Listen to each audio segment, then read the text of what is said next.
Okay, man, are you ready to go? I'm ready to go. Now, come on, now crank this motherfucker up.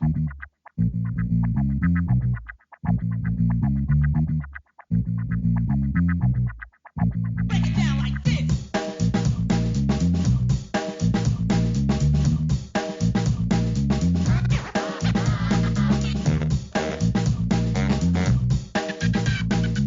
Hello, Internet. Gino, that Gino Grieco, here again with another episode of Deep Listens, and it's that time of the year again, y'all. It's time for Game of the Year. It's time for us to decide which game we've played that we enjoy the most, which, for those who are not initiated into our Game of the Year, is a little bit different because we play games from all over time and space, and so we have quite different categories than most in some cases. So this is, once again, the 2021 Marianas Trench Awards for Deepness, our game of our year, the Deepies. And joining me for this year's Game of the Year Awards, the Marianas Trench Awards for Deepness, I am joined, as always, by Pete Busby. Hello, Pete. Hey, how's it going? Excited to be on our longest and, I would say, personally, best podcast of the year every year. So quick, we'll make this very quick because we're going to be here a little while. Fun fact about Christmas, frankincense and myrrh, both basically perfumes. So now you know. That's good to know. Thank you. Thank you for that Yuletide fact. You got it. We are also joined, as always, by M. Palladino. Hello. Didn't we just do this? I'm pretty sure we did this like just a couple of days ago, but that's fine. Looking forward to being here for like 3 hours talking about why the worst game ever is Draken and other such we all agree. classics. We agree we don't have to talk about it that much.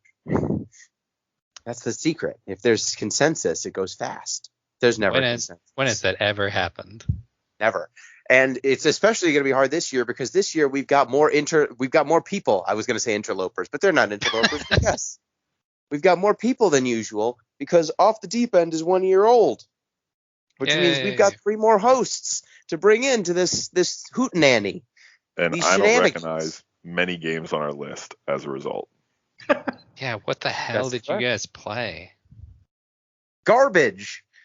Joining us to talk about the garbage and why it's on our list, Jeff Rude. Hello, Jeff.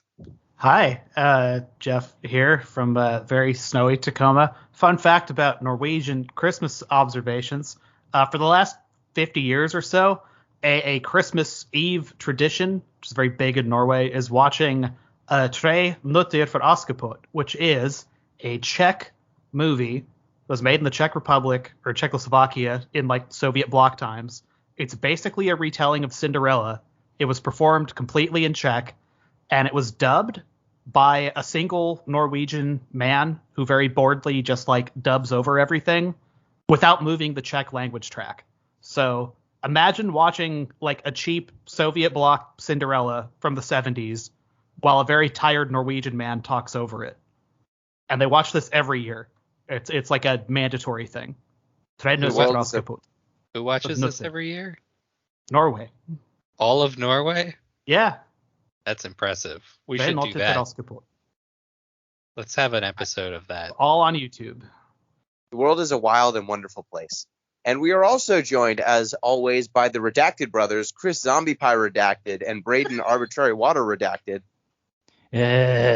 Back in my day, I could have reported my last name when you Joseph start giving McCarthy, me money.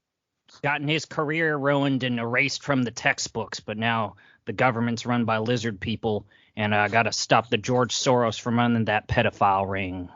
Yikes. Starting strong. I just wanted to. You stepped all over my bit. I was going to talk about how for this holiday I bought more garbage. That's just every holiday. That's just every holiday, but for this holiday I bought myself a RetroTink 5X Pro, which was the original impetus for me being on a podcast anyway, was getting a RetroTink 2X Pro. But this one has an extra 3 X's. That's pretty good. It Also, does not everything we played was 1080p. garbage. Can we say how not everything we played was garbage? You can Also, when not we go everything into we the played was categories. garbage. You can when we go into the categories. And I what a bought, list like, of 6. categories it is. I now own Yes. every 3DS JRPG. What Somehow. a champion. One day we'll get to any of them. So, before we discuss all of our categories and all of the awards, our normal housekeeping, you can get in touch with the show at DeepListensPod on Twitter, deeplistens.libsyn.com. We have our comment sections and deeplistenspodcast@gmail.com. That's where you can send us emails for feedback.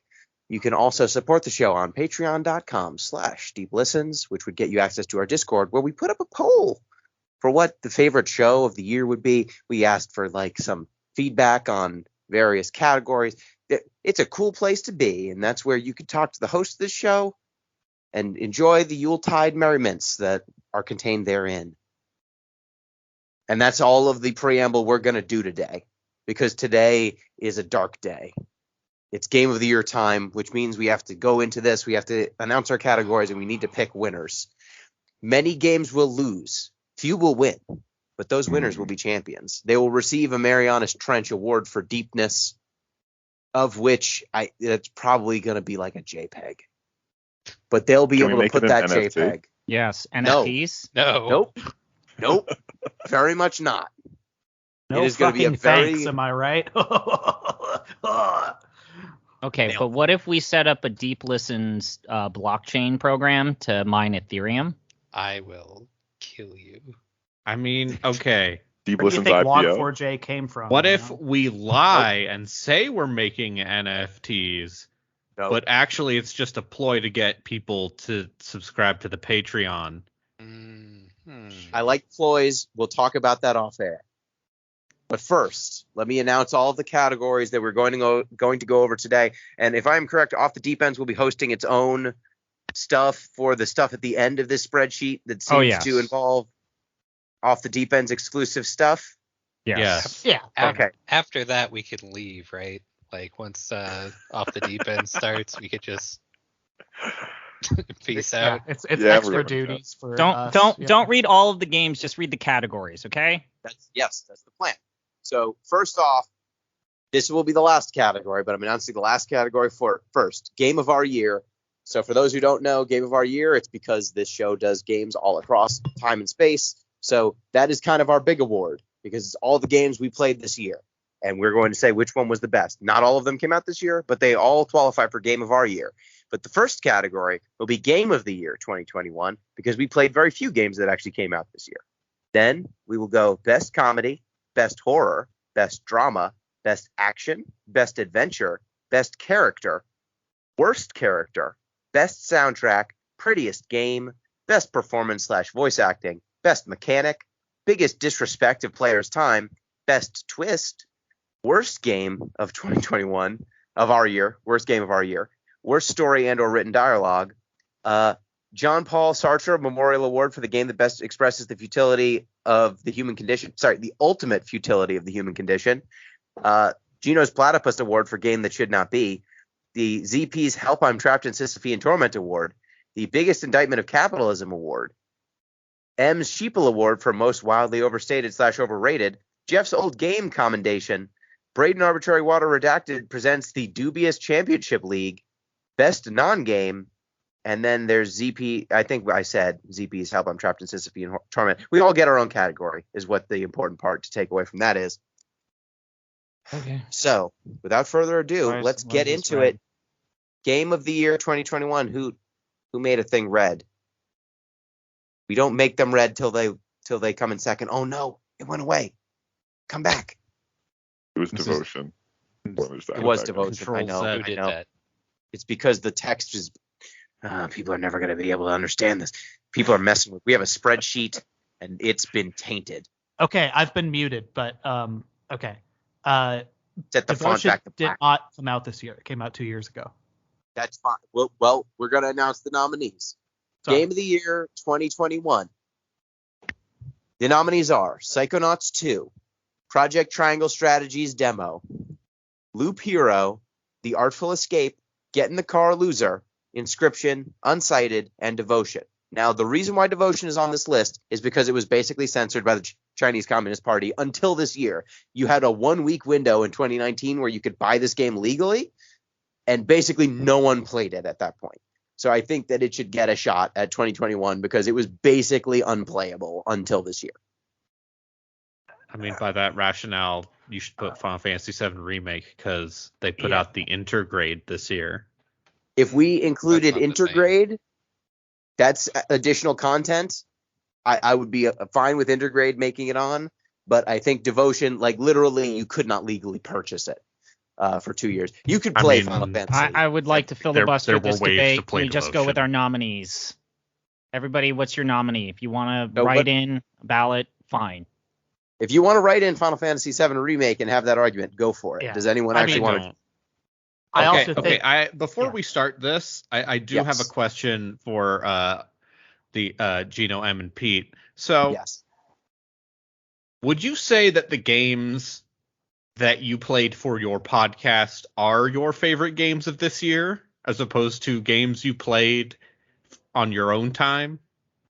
Then I M would- would say Final Fantasy 14 or for Well, game of our year.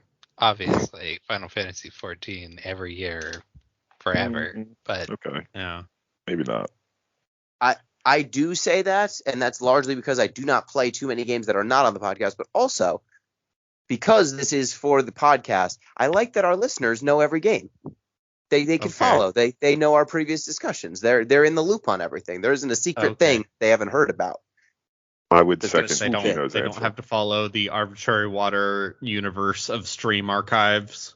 Yes, that's the thing. Is like there's a nice complete universe. If you wanted to know where we stood on these things, none of these things are surprises. We've talked at least an hour about almost all of them. So if you want to know our feelings on them at the time or now, you can look it up, and there's nice continuity.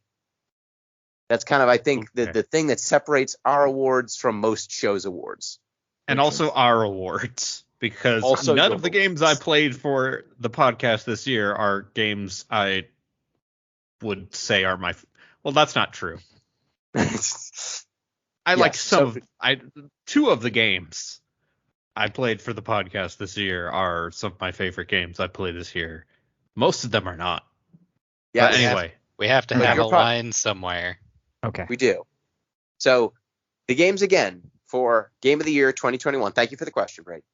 Are Psychonauts 2, Project Triangle Strategies Demo, Loop Hero, The Artful Escape, Get in the Car Loser, Inscription, Unsighted, and Devotion. Can I just go ahead and eliminate Project Triangle Strategies Demo? Yes. yeah, Okay. you're just fiending for it next year. Yeah, so we played When it. the full game, full game. Triangle Strategy comes out. Fuck. I just love that they fucking did it again. They're like Project Can we- Octopath.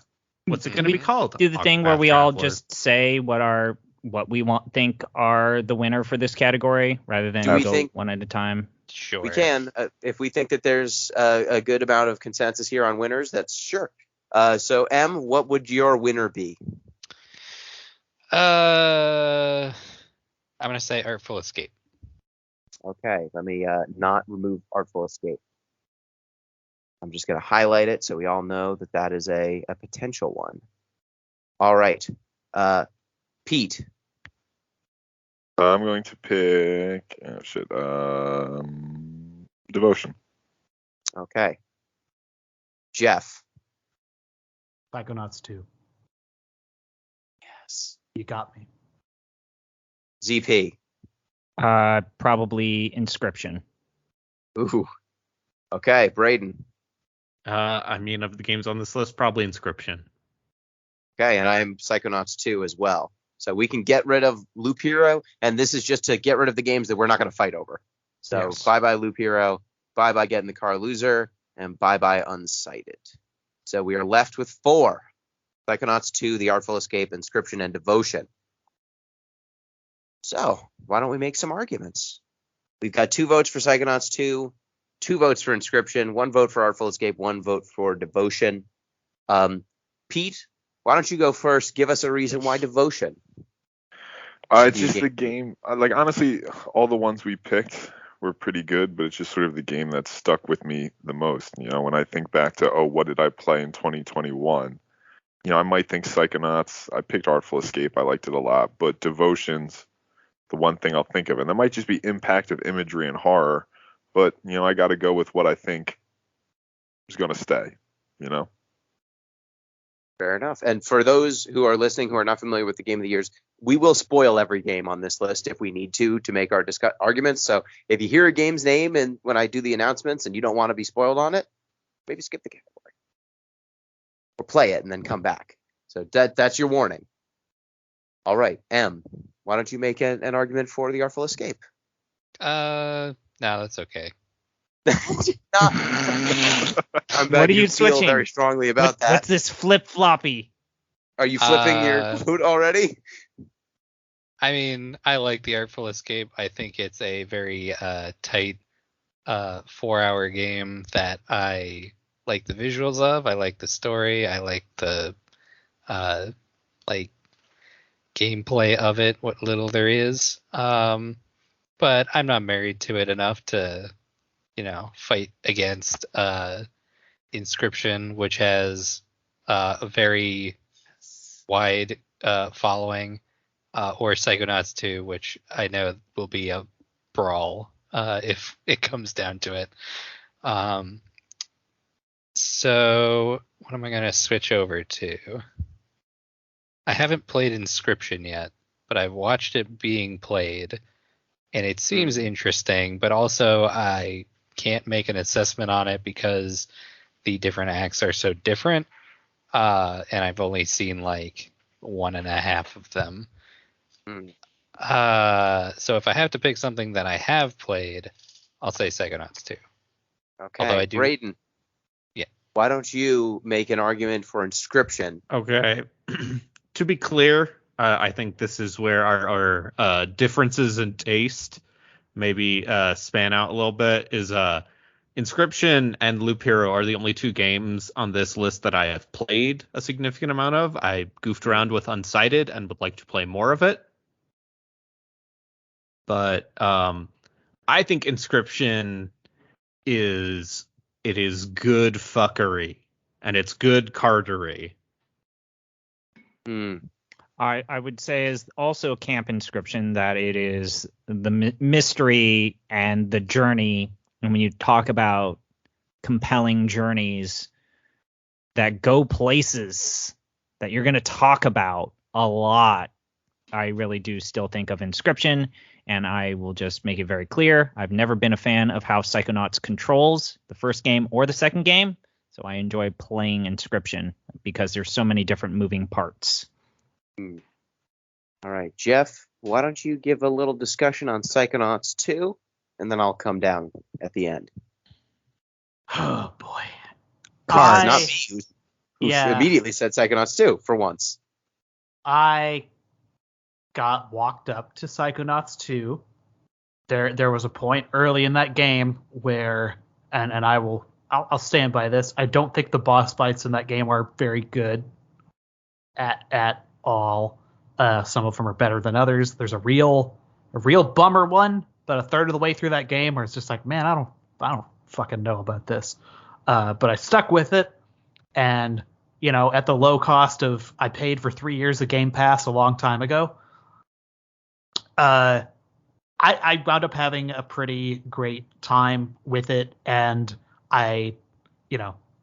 on this list specifically, I don't know, I think it's the strongest game. I like Devotion. I think it's a really cool thing for a laundry list of reasons. But the thing I sat down and just like enjoyed time with extensively and got surprised by a couple times. Not to say Devotion wasn't like surprising. It's just kind of a different sort of surprise, I guess. But yeah, Psychonauts 2. It's my guy. I haven't touched Inscription. I've heard really neat things about Inscription. Yeah, there's some Kryptonite-esque elements in that game around cards for me. I have Jeff Gerstmann-itis about it, but things I've heard about where that game goes plot-wise sound kind of cool. So I'm not gonna sit here and poo-poo Inscription necessarily. I don't think we need to poo-poo anything because all of these games are good. Yeah, Otherwise, we would not even be talking about them. They'd be gone already. R.I.P. Loop Hero. Project Triangle Strategy demo. Yeah, Psychonauts 2 is my guy. So I've played all three. I've played all these games. Devotion was my second place for sure. An outstanding horror game that unfortunately was censored for 2 years, so most people could not play it. It tells the story of a very tragic just relationship between a father and his family, a man falling into the thrall of a cult because of personal inadequacy and self-doubt. It tells it in a very novel way, kind of jumping through time, jumping through space, repurposing the same locations at different moments for great horrific effect. Love that game. Love how it plays. Ultimately, though, I don't know how many times I'm going to revisit Devotion. I might strongly recommend Devotion, but I think it's kind of more of a roller coaster. You go through it once, you enjoy it, maybe you don't go through it again. Same critique I have for Inscription. Inscription is another entry in the This Game is Haunted ranks, a la Doki Doki Literature Club. It has a lot of strong horror elements. It's got some strong escape room elements, which I haven't really seen too much in games before. That's a pretty novel concept. But ultimately, the core loop of the card game does not hold me that much. I don't think I'm going to replay Inscription all that much. As a noted card pervert, you are not thrilled by the prospect of them actually adding a real roguelite mode to the game. I mean, if they did, that'd be fine. They are doing that. The way it currently is that we played it, there's not enough depth to the card game to get me, to replay it. That is because you on its found a way merits. to play it super That's efficiently. because you're a card pervert. Yeah. That's because I'm good at look. Being I'm good good at at card card games ruins the game. Yeah, Gino's too good for video games, apparently. that's not true. No, I'm saying the card game part of this game is not that deep, and unfortunately, because the rest of it is single shot. Like once you know the escape room bits, or the twist, it's not. If I'm not going to come back to play the game part, and I already know the twist. How many times have you played games just once and had a good time? Is the argument you're making basically an old games press replayability argument? No. My argument is that I did not enjoy playing Inscription for about a third to 2/3 of it because I understood the mechanics from that point, and I was just moving on to see more of the escape room stuff. And that game, if it was one section shorter or the sections were shorter, I probably would have a different opinion of it. But there's more card game there than I wanted to play. So we're at 3-2-1. Polarity rules say that technically Psychonauts can get the award. Yes, Psychonauts wins. Honestly, what I saw of Psychonauts seems pretty good. Yeah. And Psychonauts 2, it's a by-the-numbers action platformer, but it's got a hell of a lot of heart. It's got a lot of good jokes in it. It's got, I think, a lot more structure to the story than the original Psychonauts did. Instead of having a lot of kind of one-off episodes, one-off levels. There's no fucking meat circus. There's no down level the way that there was in Psychonauts 1. Yeah, there's still some down levels in Psychonauts. But not as bad as the meat circus. Nothing in Psychonauts 2 is close to as bad as the meat circus. And there's a lot of nice thematic consistency. You have a lot of characters, a lot of levels vibing on the same theme instead of the other way, where it's kind of all one-off stuff. Story elements that actually pay off in ways that I was genuinely surprised by as someone who was talking some yang early on. Yes, early on. Yeah. I don't fully redact all of my yang, but yeah, I was surprised. I had a good time. I like Psychonauts 2. All right, so let me go ahead and the game of the year 2021 is Psychonauts 2 with runners-up Inscription and Devotion. Okay. Now, on to Best Comedy. Our nominees are Final Fantasy VII Remake, Psychonauts 2, Shin Megami Tensei Persona 4, The Artful Escape, Wide Ocean Big Jacket, After Party, Get in the Car, Loser, Wrecketeer, An Item Shop's Tale, Tales from Off-Peak City Volume 1, Bug Snacks, and Draken. Why is Hell of a Draken on category. here? Draken's actually my vote. Watching I laughed more ZP playing play Draken. Draken is the funniest I think video game if I've it's- seen I this raised year. over If it's $700 on specifically- Draken. It's the funniest game ever. Every single time I play it, I laugh. You playing it is the comedy aspect. No, I'll allow I it. legitimately have never had a bad time playing Draken. So yes, actually, Draken is my vote. I vote for Draken. Okay. Okay. So, can any of these games go? I'm gonna go ahead and get rid of After Party. Does anyone feel bad about that? No. That's fine. Does anyone feel bad about Wide Ocean Big Jacket? No, those teams were so mean. Yeah, I don't know if it's a comedy. I don't think Persona 4 is a comedy. I also Yeah, Persona if one of 4 these goes, it's Persona 4's Persona attempts 4. at comedy have aged surprisingly poorly. Oh yes. Yes. Yeah. Racketeer's funny, but Half of that is the Carpe Fulgur translation. But that's what. is anyone voting for Racketeer then? No, No. but No. I enjoyed it. It was very funny listening to Reset say "Capitalism Ho." It's very good. And now we have the indie adventure games, Artful Escape, Get in the Car Loser, and Tales from Off-Peak City. I will fight you for Tales from Off-Peak City. Tales from Off-Peak City isn't so much funny as it is a nightmare. But it's a funny nightmare. I mean, that the game is funniest going part of nowhere. that game was playing it with Gino watching while he was high on pain meds. Oh, yeah, that would be very good. Tales from Off-Peak City is the best game on this list right here. So it is staying. But is it the best comedy? Is it the funniest? Yes. Okay. It's So- that too. And I thought Remake was really fucking funny. To the votes? Okay. Yeah. To the votes then. Pete, who would you put here? So, on quick aside, Get in the Car Loser had maybe the funniest joke of the year. Yeah. With the angel who doesn't take damage or anything. She just lies down in solidarity with Yeah. everybody else. Yeah, that's that- very good. Literally why I'm going to pick it. Thank you for... Just stealing your thunder. Yes. That being said, I think jokes per minute, Artful Escape beats it. So I'm going to vote Artful Escape, even though Get in the Car Loser had the highest highlight. All right. Then M, you've got Get in the Car Loser. Yeah. I do want to ask why Final Fantasy VII Remake is on here before we cross it off. Yo, when So, Tifa do you- hits that dude in the fucking head, it's fucking funny. Yeah, Aerith with the chair. Like, That door. Monster House. Monster House alone, like, gets it on this My list. favorite for Robert me. Zemeckis film. It's surprisingly funny. That's true. Yeah. People just it- dunking on Cloud constantly.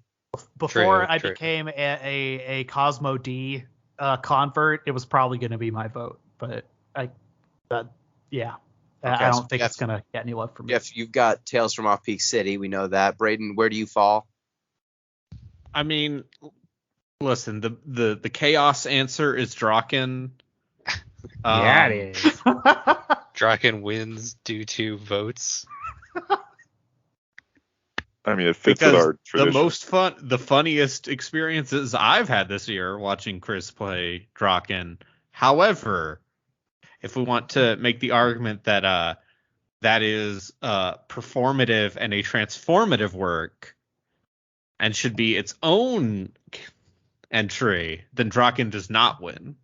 Because Okay. Draken by itself is not a chuckle house. It is the act of playing it that But is when a you- humor. But when you go around and then a dragon comes from the sky and eats you, it's really fucking It's funny. really funny. When a dog head just shows up, a shark. Fucking murders you. There's It the does. door that drown bites to you death. until you die. Just trying to play it, just trying to just move. This all sounds horrible. It all makes perfect sense if you just read the instructional manual. Then you that- read the rules in terms of how to Yeah. level up your characters, and Yeah. you just cackle. It's like, who the fuck Read- made this? The fact that they got Gary Gygax's Gygax to play. backstory. Yes.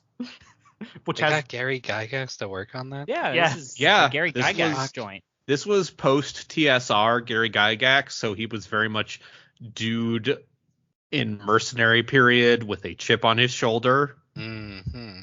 Was Trying after to his prove he other didn't need venture D&D had to failed. be an influential figure in role-playing game Yeah. design. God. Okay, And so I why also think about come down. right. Anyways, Gary what- Gygax during the late 80s and 90s. So wait, Braden, what was your He vote? made some choices. What is your vote, Braden? Draken? Okay. Wow. Draken wins. No, it doesn't. We've got Good. 2 votes for Draken. Okay. That's not a majority. It's a plurality. We're gonna have a 4-5-way tie. Yeah, we're gonna have to figure some stuff out. I probably lean. Getting the Car Loser is very funny. Psychonauts 2 also has some good bits. So does FF7 Remake. This is a toughie. I feel like I'm gonna go with Psychonauts 2 to keep it on the list. And then FF7 Remake, RIP to my homie. Yeah. Bug Snacks also not funny enough. Bugsnax, we'll see you again in the horror section. I Yes, think we'll this was see. a very good list, to be clear. Like, I feel bad kind of getting rid of any of these, but yeah. What I it's hard. saw of getting the Car Loser while watching M play it, I was like, oh, this is very quaint, funny dialogue. Yeah, took them like They 5 make years to good make that game. jokes. There's And that joke generally- about werewolves and Moonblood Yeah, that there's made me There's the laugh. shit in your pants bit too. yeah. There's I would- the D's nuts joke, which has a different typeface than the entire rest of the game, just so they could make that. It's very funny. All right, in the effort of not letting Draken win, I'm giving up the Artful Escape to throw my weight behind getting the Car Loser. Yes. Okay. That's fair. So to make an argument for Psychonauts, everything Sam says is great.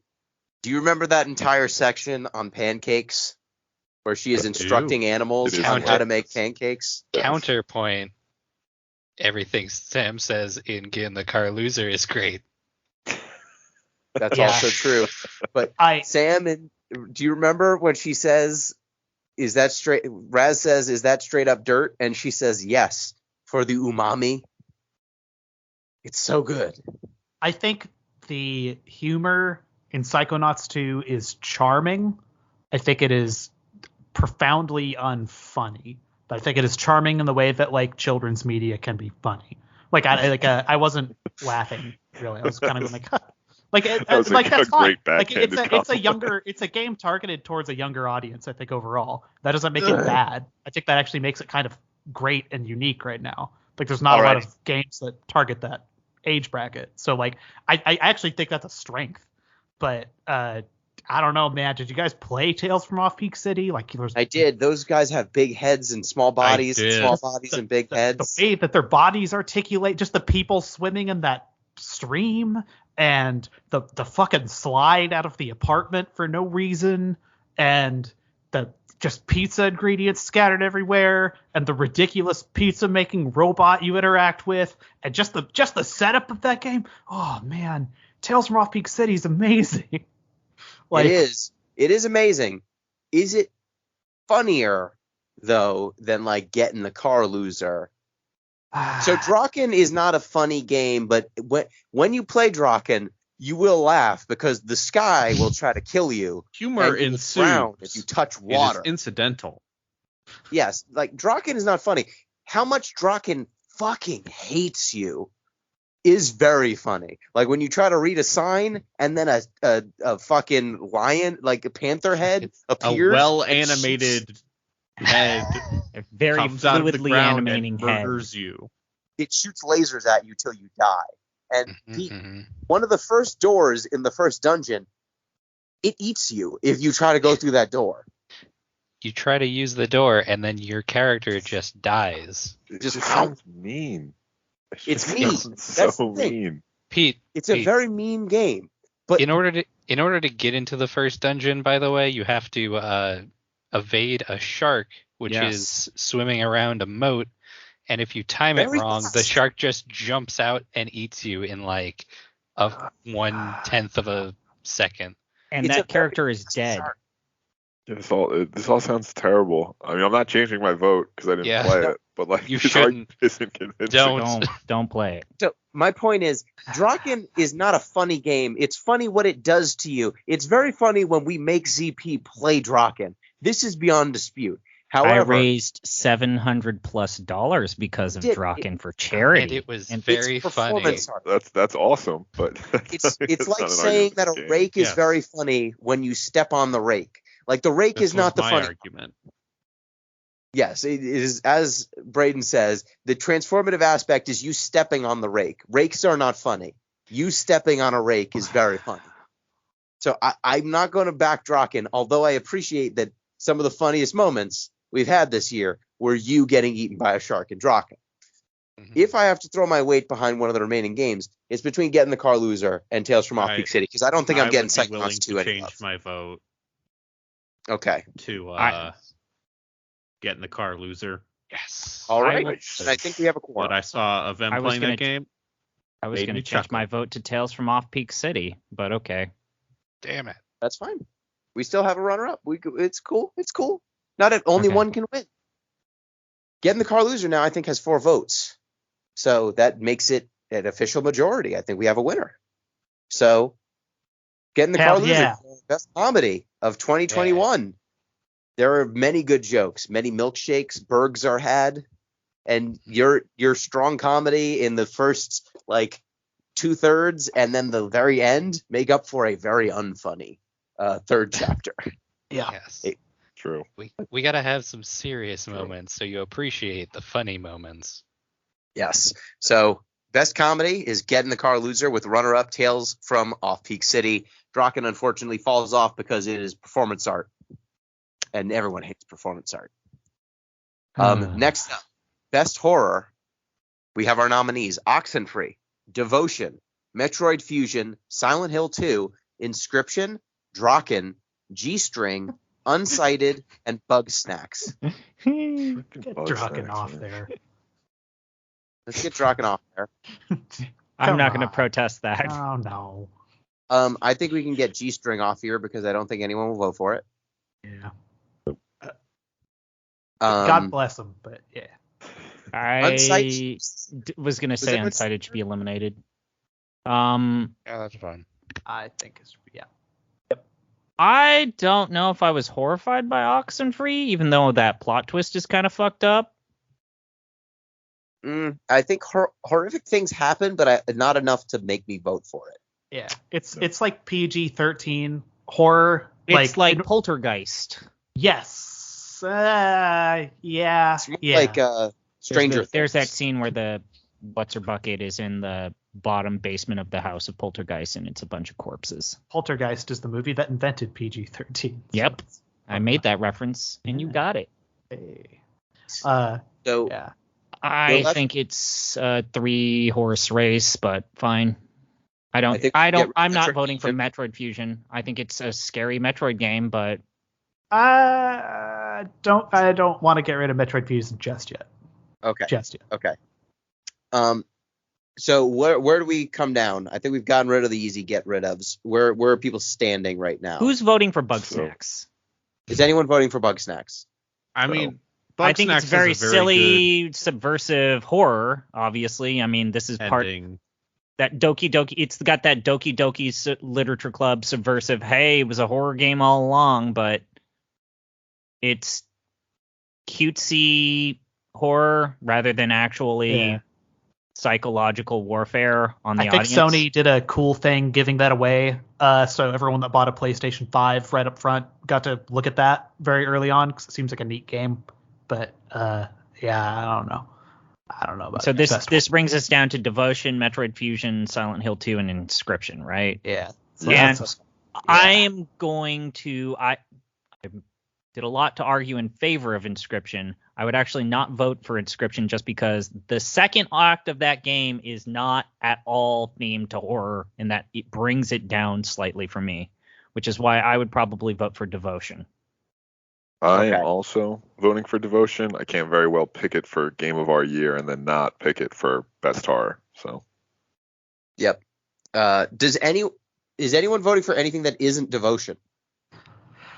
Just as a protest vote, I think I'll go in for Metroid Fusion. I think what it does to get you in a spooked mood is kind of impressive for like a GBA game.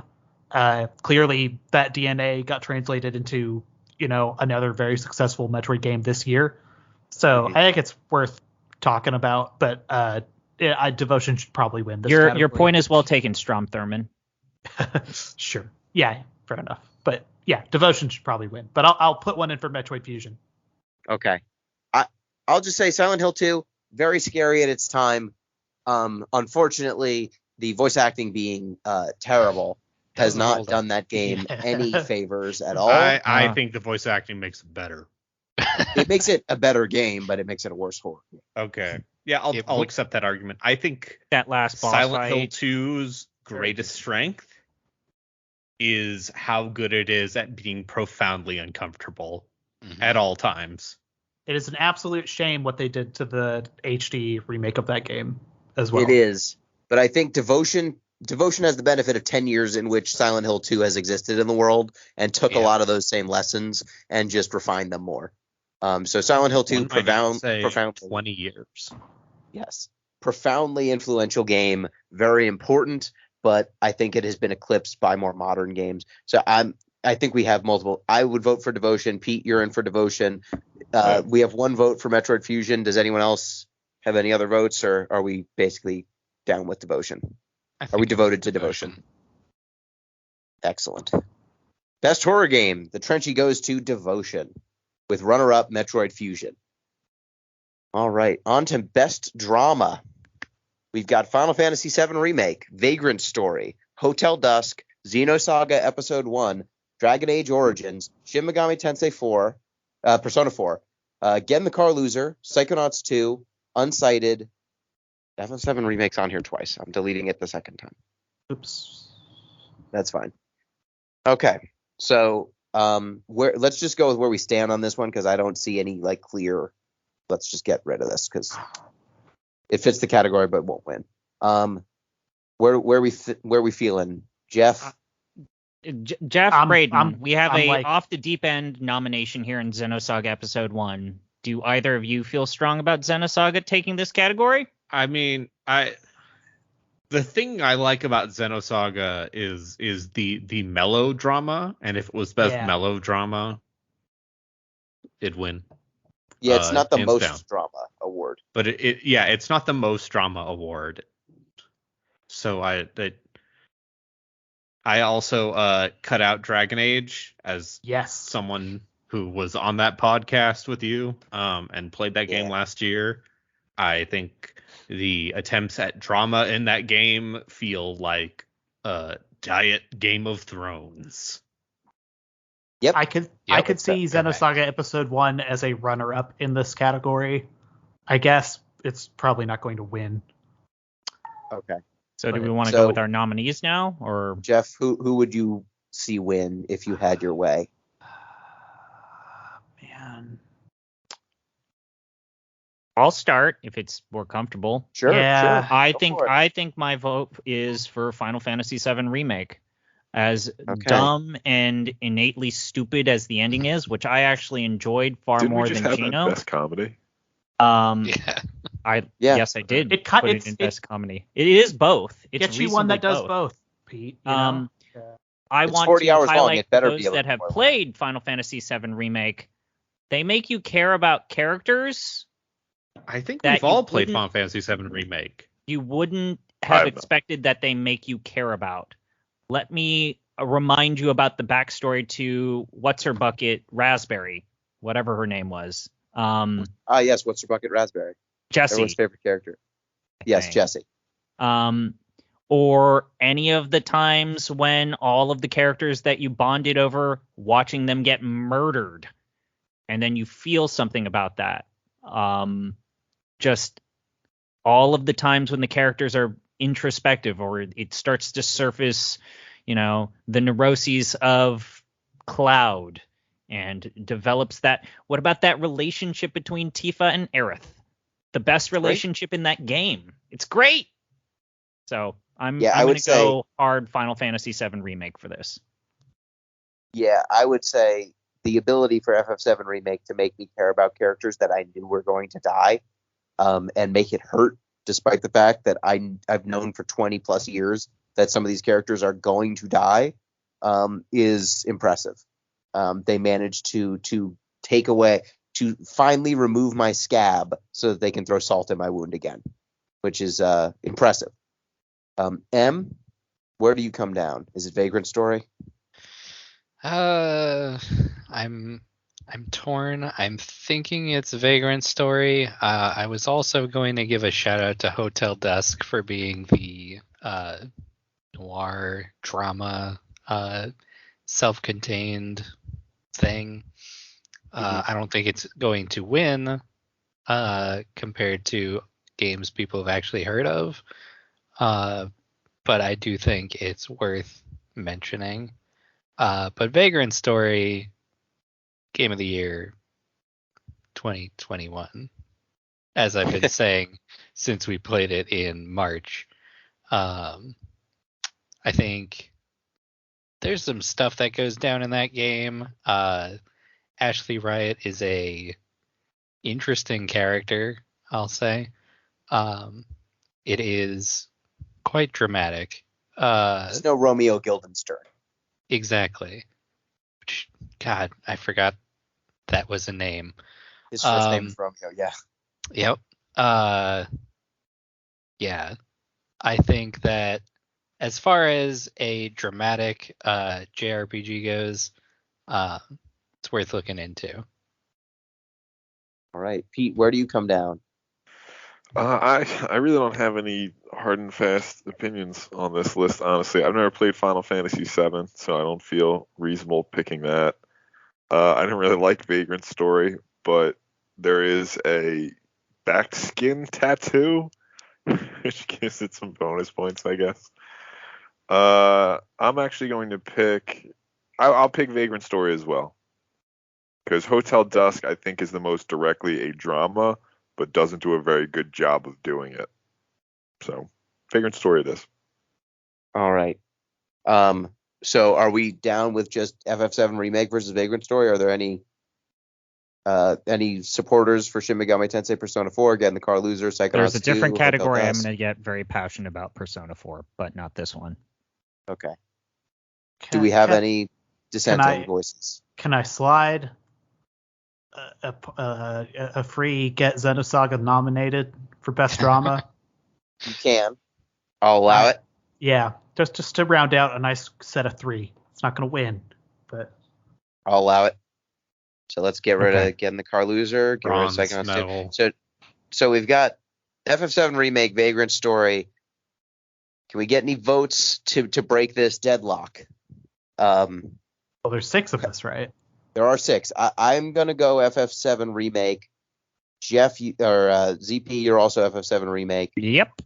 Pete and M are both Vagrant Story. Jeff is. Does that mean I'm the tiebreaker? Throwing Yes. his vote away for Xenosaga.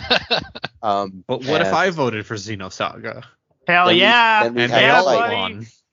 Three-way Nope, tie? That's not how it works. Then we have to brawl. Then we have to Why don't brawl we to talk figure out a about the winner. story of Chernikov and how he transformed into Oh, a Jesus. Gnosis?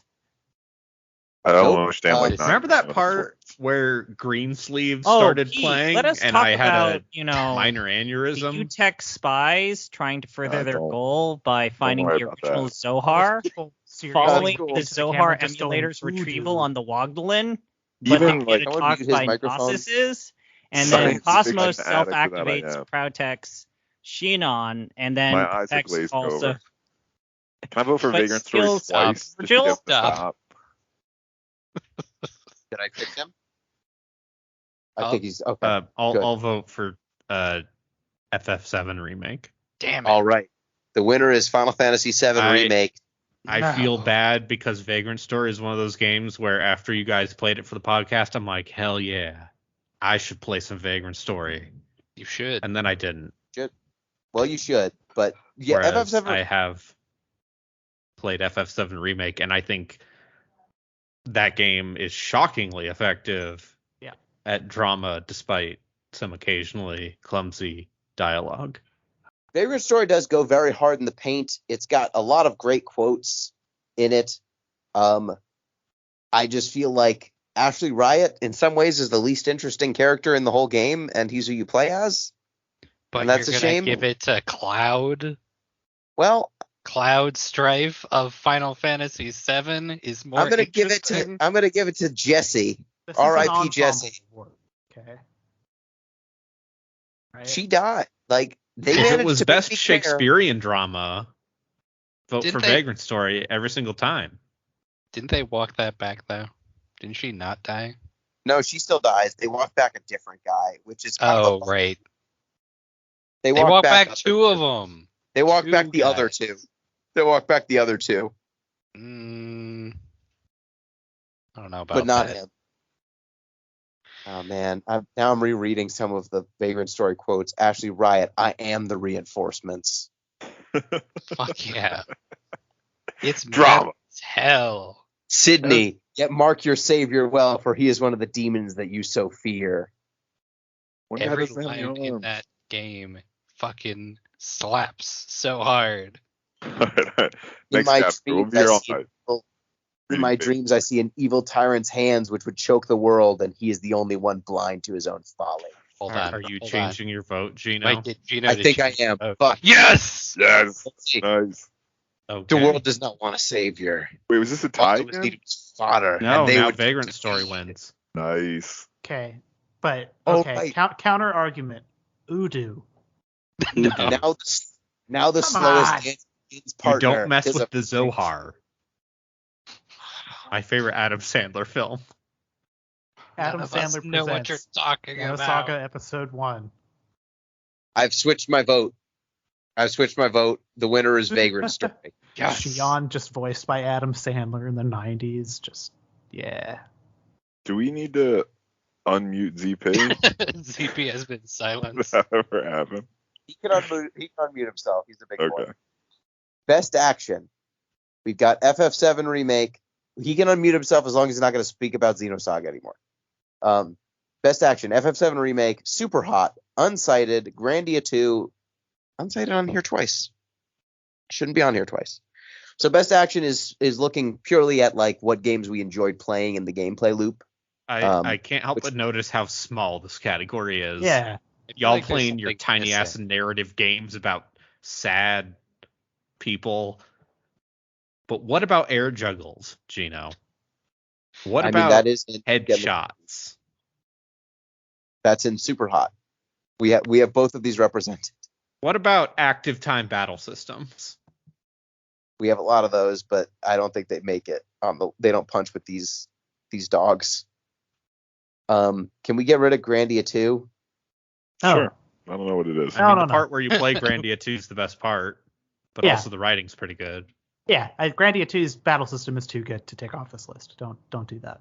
Okay. Absolutely okay. not. So like, I vote Super Hot. That game's so good. It plays so good. It is You good, shoot. Gino. It You is shoot, good. and then the bullets move when you Yeah. move. It might be the best game you played this year, Gino. Games keep getting added to the list. Now we've got Metroid Fusion. We've got Getting the Car Loser on this list now. This is the opposite direction we want. I did not understand most of the gameplay in Getting the Car Loser. I'm still confused by Isn't it. it just I like don't think it's an FF13 active- combat? Yes. It's Yes. FF13, but like you have to mash the buttons more. I second That Gino's sounds vote alright. for Super Hot. Okay. You move, bullets move, you can throw things. What more could you want? I mean, Super Hot is an actual work of art. So Oh. True. Does Super Hot just win? Are we just like, yeah, Super Hot fucking rocks?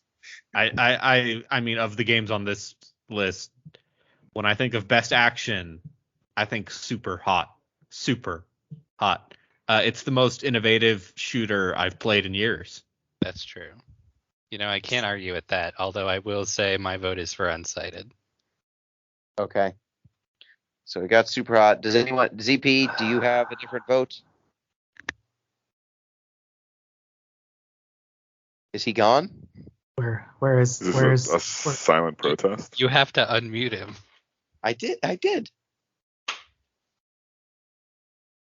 he writes you muted me. I hit unmute. I don't know if you did. I should be able to talk. You've taken away his words. Now you're just muting him over and over again. Fucking Dude, monster. You're just still muted. Oh, he's gonna be fucking pissed. He's just building up so much Xenosaga knowledge. he's a little angry in the I chat. think I unmuted him. He's reciting that entire wiki article in your ear hole, like as soon as he gets back in.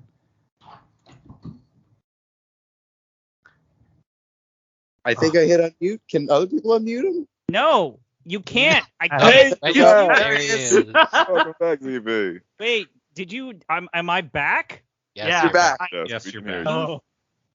Oh, That would have been a great bit, though, if we pretended we could hear you. We couldn't. We should have kept that going a little while longer. Oh, But that would have been great. ZP, do you have a different vote? Are you there? there he goes. Oh, this is gonna be such a pain in the ass for me to edit. I love ZP, it. what is your vote? Leave it all in. He's highlighted Grandia too. Speak through the trees. Okay, he's It's highlighting Grandia too. It's an auditory Okay, medium. I'll do his folks. argument for him. Yeah. Okay, so Grandia 2, it has one of the best battle systems. Because it's all about interrupting people, and it's probably the most satisfying battle system I've ever done. You know how ATBs are ass? I think ATBs are ass. Warhammer. Excellent. Okay. Drop the call. Like realistically, Super Hot should win this. The what also gets on this list, I'm kind of torn because I like Grandia 2's combat a lot, and I'm actually thankful to ZP for showing me that game. Final Fantasy VII Remakes, pretty fucking good. Final Fantasy VII Remakes Like, it's is pretty good. the first time Square has actually made that kind of juggling action RPG combat good in a mainline FF game. Yeah, between Grandia 2, FF7 Remake, and Unsighted, I think both of those games play better than Unsighted. Personally, I didn't really care for Unsighted much at all when I was playing it. I feel like I should go for Grandia 2 just to be cool, just to be cute. I go for Grandia 2. Okay, so it sounds like What sounds crazy. votes. It's Super Hot. It's Unsighted because M likes it. Yeah, We've got Grandia 2 with like 2 votes, but Yeah. Super Hot wins. yeah, as it should. It's Okay. the most innovative shooter I've played in years. Best action goes to Super Hot. Hi, ZP. ZP, we got Grandia 2 on here. okay. Do you have The runners-up are Unsighted and Grandia 2. I Next forced up. soak Final Fantasy VII Remake for Grandia 2. That's how much I like you, Chris. Okay. Okay. Apparently That's not as much as Gino. Even though he profits it from my blood. My blood CP, keeps this network running, and You yet know he, we love you. he draws me dry like a mosquito. Just because Next thing I know, I'm going to get I him a did an warrior. impression of you does not mean I think less of you or I wish to belittle you. It's a sign of affection. Did you hear that impression, or were you crashing at that time? Just best adventure. Best Adventure. Final Fantasy VII Remake. Dragon Age Origins. Vagrant Story. Shin Megami Tensei. Persona 4. Get in the Car Loser. The Artful Escape. Psychonauts 2. And Unsighted. Okay, So this is, so best, like the adventure we enjoyed the most. okay. So best adventure as in best as a romp, not best As a romp. adventure as in there's inventory management. You need to combine a rubber chicken with a pulley. No. Like, as in a romp, like we're going to start in a place and then we're going to go on a grand adventure. Okay. We're going to come back to where we started with more knowledge than when we began. A heroic So- journey, one might say. Yes, exactly. So why do all of you also think that Artful Escape should win? I am not I voting think for Artful Escape Escape. should win because Artful Escape is the hero's journey, but very tightly told. Glam rock. And glam rock. It's distilled. I'm not voting for Artful Escape. I'll talk more about it in a different category. I will be voting for Persona 4. Okay, Oh. that's fair. Anything else receiving votes? Do we have FF7 Remake receiving a vote? Do we have Vagrant Story? I think it's very boring if the same game wins categories over and over again, so I'm not voting for FF7 Remake. Chaos. They win another No, one? no, that game's coming out in March, Gino. It hasn't won one yet. No, remember, because Gino switched his vote, so Final Oh, Fantasy right. VII Okay, Remake then I didn't vote win for it. FF7 Remake. Yeah. Yeah. You know what? I changed my vote from Persona 4 to FF7 Remake. God, So now we have an even 3-3 split. Tactical voting. Do we have a 3-3 split, Jeff? I am FF7 Remake on this list. We have Off the Deep Ends versus main crew in a blood feud. Holy shit. It's guys didn't even play Final Fantasy VII Remake for your show. Yeah, I played it on my own because I enjoyed it. Coward. Can't relate. All right, so it feels we like need a to break more this complete stalemate somehow. package. And just to throw something out there for FF7 Remake, why it might be a little bit disappointing. Remember the end of that game? I actually we've Yeah, you talked have a about problem this with that? before. I actually like the ending of the game because if they're going to do a crazy adventure that's their own blank slate, I can't believe we're going to rehash this debate. Give me all of it. Give me all of the schlop.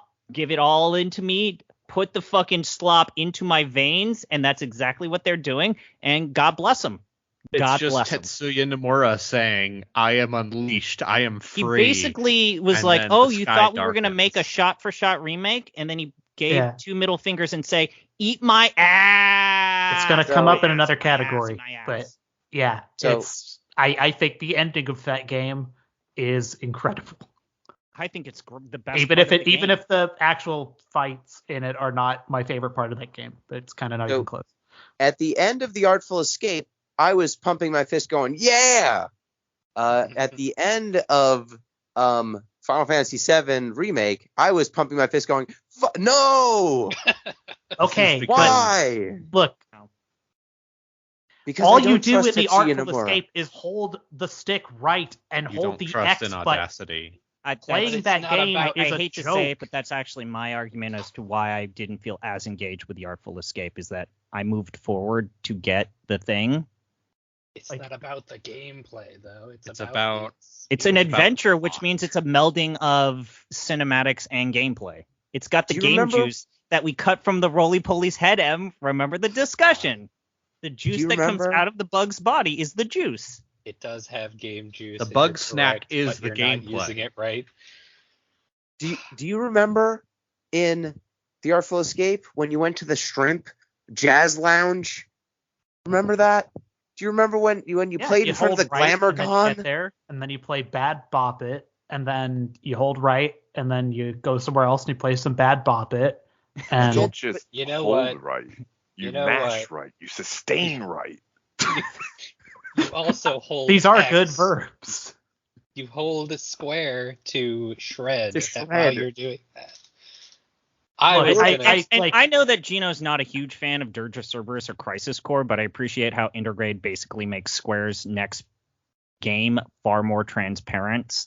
And Oh yeah, it's transparently gonna I- suck. No. Let me say my next thing. Oh, I just- like how basically we know for a fact that episode 2 will not just be a best hits journey of Final Fantasy VII, because guess what? That game already exists on everything, including your Samsung fucking refrigerator, for all I know.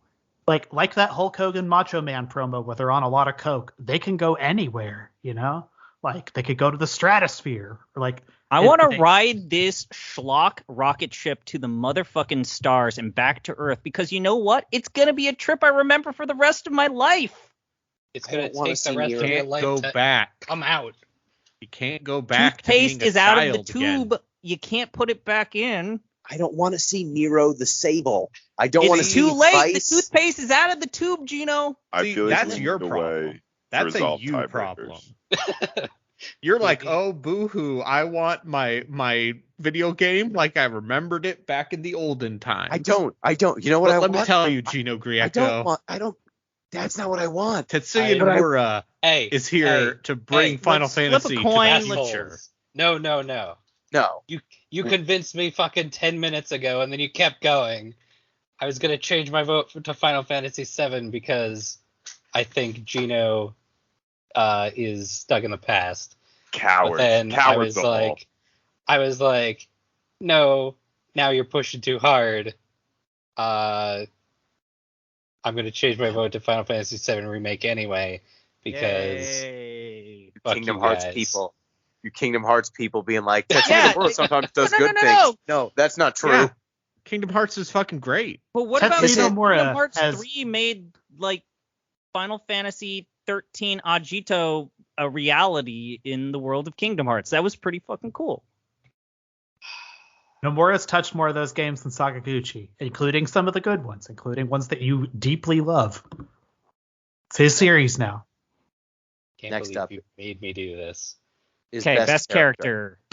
The nominees are This is Ford brutal. Cruller from Psychonauts 2, Sam Boole from Psychonauts 2, Francis Vendetti from The Artful Escape, Ashley Riot from Vagrant Story, Romeo Guildenstern from Vagrant Story, Sydney Lostero from Vagrant Story, Aerith Gainsborough from Final Fantasy VII Remake, Tifa Lockhart from Final Fantasy VII Remake, Reset from Racketeer, Chie Satonaka from Persona 4, Valentine from Get in the Car Loser, Angela from Get in the Car Loser, Mord from Wide Ocean Big Jacket, Ben from Wide Ocean Big Jacket, Saitano from Tales from Off Peak City, Sam from After Party, Uncle Save from Secret of the Stars, Filbo Fiddlepie from Bug Snacks, and Shark from Draken. What a weird list. It's bizarre. It's a very strange list. Fucking eliminate Uncle Save. It was worth just having Gino say that word. Yeah. I don't think Sam Wait. Boole is the character from Psychonauts 2 that Who's gets it. Uncle Save? Uncle Save is a man named Uncle Save, and he's the the man person who that you you saved used to your save the game at. game. Yeah. It's, I see. you know, His name is it's a Uncle very Sage. Ludo narratively concise. I'll be the you one that eliminates Shark from Draken, but I wanted him to say it. Okay. Why are we still talking about this? It's Aerith Gainsborough. It's from Aerith Final Fantasy Gainsborough. Yeah, it's VII. Aerith. I vote for Reset. Good call. Okay. I can't believe I'm going to be the one to do this. I'm going to put in a vote for Ford Kruller, rather. Okay, Ford. Yeah, he Right. contains Get his multitude. name on the second try. Ford, yeah, that the very memorable character. Oh, when you said reset, I thought you meant reset in Persona 4, to which I was No. like, why? He's into some stuff. Like, let him have his thing. All right, so I think, yeah, I'm- Aerith's great. I'm They voting for Aerith. They took Wow. the least interesting character from Final Fantasy VII and made her way more interesting. Yeah, I can't really argue with it. I'm just surprised it was that quick. Like, damn. She's very good. She's Yeah. Took fun. longer to read the list. She swings that chair. She's good. She's like, look, we need to get kidnapped because we need to save my best friend Tifa. Her She curses. breathlessly clapping while Cloud is doing that dance routine is a thing that my wife has shown like every single one of her friends. Like they come over to this house, she loads Final Fantasy VII Remake and she replays that scene. And every time she's like, look at her, she's like, just clapping. It's great. I would like to make a motion. I would like to make this a joint best character, Aerith and Tifa together. Oh yeah, Look, their relationship. Let's ship They're them. together. Let's go ahead and yeah. ship them. Yes. Yes, Sure. I love this. Whatever. Sure. But I think I don't know. Tifa's like, maybe we shouldn't do terrorism. I'm saying Tifa's a moderate. I'm I saying don't think Tifa she's voted. I don't think Tifa is for the best Biden. character. Are you saying that I think Tifa is them Joe together. Biden? Oh. Oof. Ice cream. Speaking of worst character is the next category. The nominees are an ensemble cast from Dragon Age Origins, Yosuke Hanamura from Persona 4, James Sunderland from Silent Hill 2, Bad from Secret of the Stars. Luke Walton from the NBA. Let's remove him. He's a real human being with feelings. Fuck you, Luke Walton. You started fucking Mo Harkless over Tyrese Halliburton for 2 years. Fuck you. Your last game was a puke show, literally. No one knows what you're talking about. He's been I fired do, already. He can't unfortunately. hurt you anymore. Kevin Woodward from Hotel Dusk and Cromdo Face from Bug Snacks. Is Okay. Cromdo the Nazi doctor? No, No, he's Cromdo the- is the salesman. Yeah, Oh, he sucks car too, but I salesman. feel like we picked the wrong one. Okay, Can we so I Can would we put him actually on there? agree with I'm not Pete. going to vote for Nazi doctor anyway. here's my case for ensemble for Dragon Age. We have an Xbox. I'm a Game Pass guy, and all the EA stuff is there. And it occurred to my wife, it's like, oh, there's a game like Mass Effect, but it's like fantasy. I was like, yeah, there's like 3 of them. And she's like, oh, should I play the first one? And I was like, I don't know, but maybe, I don't know. So she got through maybe 2/3 of that thing. So I've now seen a lot of Dragon Age Origins, and holy shit. Even well after listening to the podcast where you guys talked about it yesterday, where that game does not necessarily hold up, everyone in that game is terrible. Like, they're written like shit. They look like shit on Your console. two dominant factions are both terrible. Yeah, You they're don't want to just like- side with either, even though the game presents it as this actual that's Dragon Age choice. 2. Yeah, like Well- it's this wow, dark fantasy. It's like fantasy, but it fucks. It's like lame by then. Hey man, you laugh, Pete. I remember when you wanted to see the sexy scenes of Dragon Age Origins, they were actually posted on fucking Pornhub. I like fantasy, but it fucks is the greatest description of Yeah. anything. That's listen, George R. R. Could that- Martin, I'm pretty sure he wrote that when he wrote that first Game of Thrones book. that's an Ellis riff. That's not my words, but Okay. Next. talk about the fucking Okay, here Game is Thrones. my for some reason I'm the one to defend Dragon Age Origins. Even though I feel like when I played that game last year, it was like I lost a part of my soul. Because You also played the DLC, so I also played the DLC. And You don't I wanna will play say, whatever, the cast in Awakening does more with 15 hours than the cast of Origins does with 60. oh, I thought you meant the So- Darkspawn Chronicles. Okay. No. I think the Dragon Age Origins cast is definitely on the lower middle of a BioWare ensemble. It's not as bad as Jade Empire. It's not as bad as Jade Empire. Because Jade Empire was actively racist. Yeah, you raise a really good. I don't know. There's some stuff at Dragon Age like there's a person with a learning disability who's a dwarf that just hangs around in your party, and his Enchantment. dad's He just says like, enchantment. yo, Yeah, this no. guy will just make stuff for you. His brain don't work too good, but he Okay. can fix your shit. And it's like, I you was- just, wow. I was all talking right. about the party members, but no, Sandal is a problem, and the fact Yeah. that they brought him back for 2 also a problem. Like, that's pretty bad. I look forward to uh, when M and I convince the main podcast to play Dragon Age 2, and I you can would play join the fucking Dragon Fuck Age 2 Anders right group now. that all of us have been a part of for a while now. Question. Yes.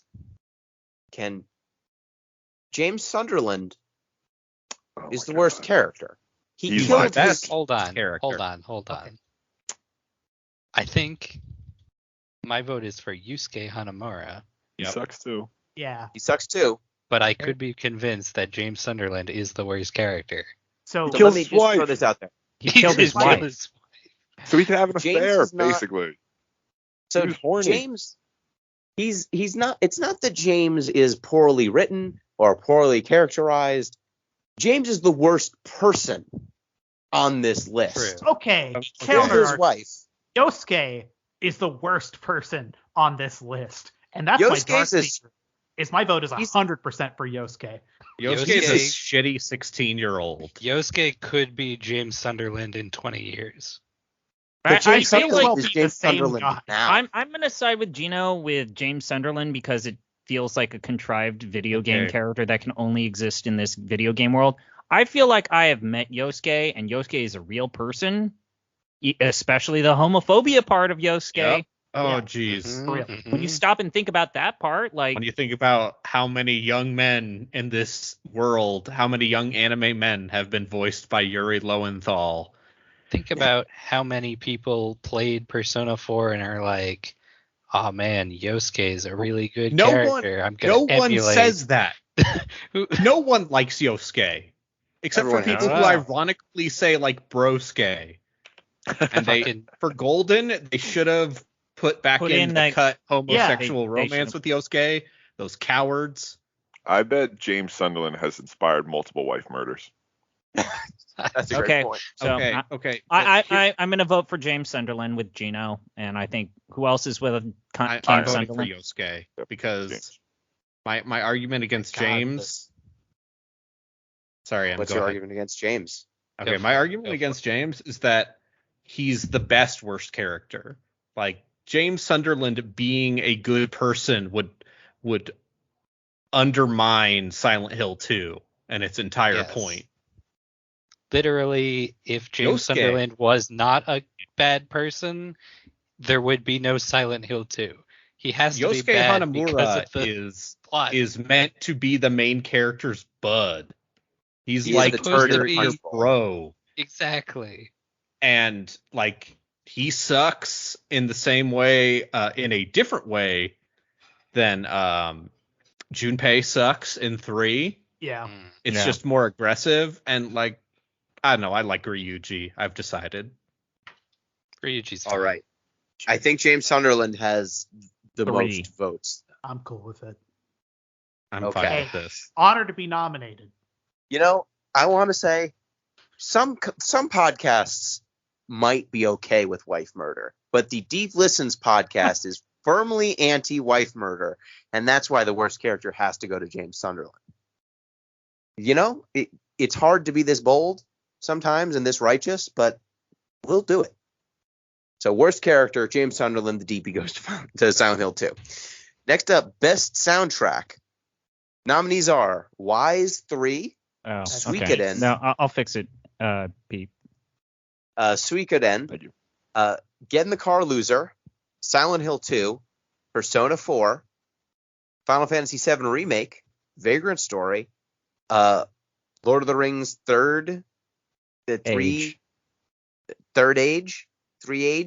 Tales from Off-Peak City Volume 1, Bug Snacks, and The Artful Escape. Okay, so cross off the Third Age because it's literally just the Lord of the Rings soundtrack from the films. But if we were empirically measuring this, it might actually win.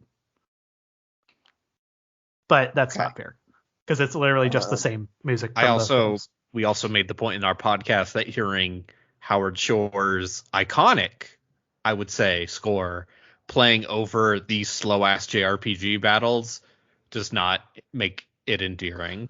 Yeah, makes them bloodless and sad. Familiarity. My fellow breeds off the contempt. deep end crew, I think we need to pick one for ours. Okay, and so it's it's 100% It's East 3. East Yeah. 3. It's 100% East 3 is a East 3. fucking jam. Yeah, Suikoden, very good early PlayStation 1 soundtrack, but East 3. Wow. I'm going to post a link in the Discord. Yeah. We should crib the Giant Bomb format of just showing off some of this music, maybe, but in the meantime, Okay, so the main podcast, pick your 2 or 3. Yeah. Because Yeah, we feel have to pretty pick good our- about these 3. Our champion, I guess, if we want to match Yeah. you. Oh boy. Can we all get behind one? Persona 4 is pretty great. it is. That music's It's good. pretty good. Uh, The Silent I don't Hill like Get in the Car 2, Loser. eh. Silent Hill 2 is fine. It's good. It's good atmospheric horror. Akira I'm not gonna pick- Yamaoka, like you that pick stuff the is really right good, but a East lot of it is soundtrack? just atmospheric droning. Yeah. Yeah. It's not a listen soundtrack, which isn't like a killer in this category, I guess, but I don't Yeah. remember any soundtrack from Tales from Off Peak City. It's good. I just haven't gone It's back. jazzy. It's really jazzy. it's very I like the way it uses music in that game a lot. It's very key Discordant? to events in the game. It's Mhm. kind of like that goddamn Ape Out game a little bit. Oh yeah. Yeah. I would say that Bug Snacks is good atmospheric music. It's playful, and it is one song. That Caro Caro Bonito song is great.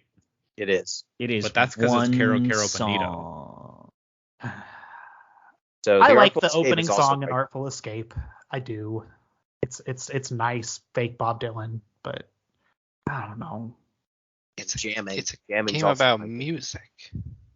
That's It the whole is. I think the music parts of that game are not good. game. Like, It is I a wish little, I did. It's slightly repetitive. Look, my Yeah. last fucking category in this show was like the rock band category. I'm not going to sit here and say I like music more than any of you. That's ridiculous. But like like as a rhythm game, it just doesn't do anything for me at all. And that bummed me out. Okay, so it's If- between Persona 4 and Final Fantasy 7 Remake. Yes, it's I vote Persona 4. I mean, both those games have bangers. Every day is your Juness. That's Tell me That's what- why you did it after falling in love. baby, Tell baby, me baby, baby, baby, why baby. Oh no, that's Persona 3. After the Uh, moment, still I can't. Oh, baby, I'll say, but you're looking so different. Yeah, Yeah, I mean, Finally found FF7 something Remake. nice. Okay. heartbreak. All right. Okay, Right. so here's my actual case for Ys 3. It came out on the PC Engine. It came out on a bunch of Japanese computers. It came out on the Super Nintendo. It came out on the Sega Mega Drive / Genesis. And each one of those versions of the soundtrack is like the best soundtrack on that system. Like, But it's we incredible. haven't heard And the it. game is lousy. But like, we I don't posted- know I what it posted a- is. Track I posted a link. from the Turbo CD version Right, I don't in see it. the Deep Listens podcast channel. Is it good music, or is it like fucking Final Fantasy 7 replaying the Aerith theme throughout the whole thing to remind you that you had emotions? It's It's really not really good. I an do like emotion that. track. It's like a driving action combat thing, and then the downbeat stuff when you're in cities shopping is good. The boss fight music is incredible. The opening theme has a very like mysterious vibe. The PC yeah. Engine has that really good snare drum sound effect that you don't get on the Super Nintendo, because the Super Nintendo uses those assy tinny MIDI drums. The SNES version of that game is definitely the worst sounding, but it still sounds pretty good. Yeah, Ys 3, Ys 3 should win this category probably. But of games that would ever beat Ys 3, Persona 4 and Final Fantasy 7 are actually fair competition. So y'all lucked out, because otherwise I would just blow the rest of this list. I'm just supporting my party here. I'm doing a party line vote. God damn Ys right 3 there. sounds fine. This sounds fine. It sounds okay. Signs Like- of love overshadow my dreams. Yeah, I mean, but Signs of Love. Can I interest you in the fights are so Yeah. good in I'm Persona sorry. 4. And hey, like the Final Fantasy 7 remake soundtrack, they took songs Signs that of you love love overshadows my touched each one of them, I dreams. think, in really clever Baby, ways. don't worry, 'cause you ain't alone. I think Look, I'm going to change my vote from Ys 3 to Persona 4. And Fucking the traitor. Genova fight music in FF7 remake, very Yeah. good when they Sure. reused that. But He said, all three of these are incredible. Who's got to Like, leave? yes. I feel very strongly about all of them. These three should win. really got to leave. 'Cause Yeah, but here's the thing. Persona 4 Golden's battle theme sucks compared to it does. the base we game. played 4. We played 4, so it's fine. Okay. Final Fantasy 7 No, Remake is we're- my vote. We're but it's not reaching out to gonna the win. truth. Fine. Mhm. Well done, Ys 3 dirty. All right, so the winner for best Sorry, soundtrack Jeff. is Shin Megami Tensei Persona 4, runners up Ys 3 and Final Fantasy 7 Remake. Now on to Prettiest Game we like looking at the most. The nominees are Super Hot, The Artful Escape, Psychonauts 2, Final Fantasy 7 Remake, Vagrant Story, Inscription, and Devotion. Is Vagrant Story on here because it looks better through the blood that's pouring out of your eyes when you play it? Is Revolutionary technical for the time. masterpiece. Yeah, Yes. I would actually say revolutionary that for 20 years ago. Yes. I would say the art Peter. design of Vagrant Story still has stood the test of time, in part because you look at all of the visual trickery they did to make that game work with the technology they had at their disposal, and That's like being Silent Hill 2 as the prettiest fog I've ever seen. Like, it's the best way to get around it's the most tech effective garbage. fog Magic. made in video game history. So yes, Yeah, I They think Silent Hill used- could be on this list. It may be like a. Oh no, the list got I longer. swear to Silent Hill. God, Oh That's not no. this fucking list. Like I think Silent Hill 2 is also visually striking yeah. in a way that few games. some of those boss battles in Silent Hill 2 are so visually creative, even if they are a colossal pain in the ass to play. And now I'm removing, and now I am striking through Silent Hill 2. Yeah, but it should nominate it for sure. So, Em, are you going to actually fight for Vagrant Story winning this? I think in this case I'm going to say The Artful Escape, because it's just, you can say what you want about the you move right, but at least it looks really good when you move right. You know why you just only move right in that game? Because they So want can you looking at fucking it. look at it.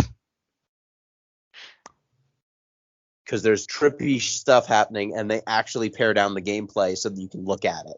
Unlike most games, where like a lot of the cool shit that's happening in some of these other games, you cannot focus on because the gameplay is distracting.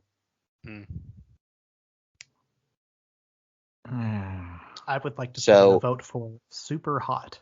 I was also does going look to great. say Super Hot as well, because I like the minimalistic look. I think that it's, in terms of like games that are kind of revolutionary in how little they show you, but also still getting across the message, Super Hot is definitely. Superhot is very clean. Yeah. And okay, Final Fantasy VII Remake, when it looks good, it's like square door. piles of money. That door. They That fixed the door in the PS5 version, Yeah, they did. but There's a lot of Uncanny Valley stuff. But also, I think the problem with FF7 Remake is that like Cloud and Aerith and Tifa and Barrett all look amazing, and then everyone else looks like a weird normal person. And we talked about it during that podcast of, it's like, this is discordant. Here are these giant characters next to Unreal auto-generated automaton NPCs. Here's my neighbor Stu, and then his buddy Barrett. And that's why I cannot vote for it. Even though I think when it looks good, it is like technically and artistically like A++. You have interpreted these characters in HD in a way that is very pretty. Just Square, when they put money into things, unsurprisingly, pretty good at visuals, but it's not consistent. Psychonauts 2, there's that section in the game where it's like a trip, like it has so many different art styles that it executes on well. You've got like the sock puppet TV show, like cooking show. You've got the Beatles psychedelic experience. You've got a level with like multiple art styles going on, like with the storybook cutout sort of feel. You've got like the mail room. You've got the giant bowling level with tiny little germ people. It's got so many cool visual styles executed well, all in the same game. That game just looks so cool throughout. I'm going to throw my weight behind Psychonauts 2. All right. So we're a bit. Does anyone vote for Inscription or Devotion?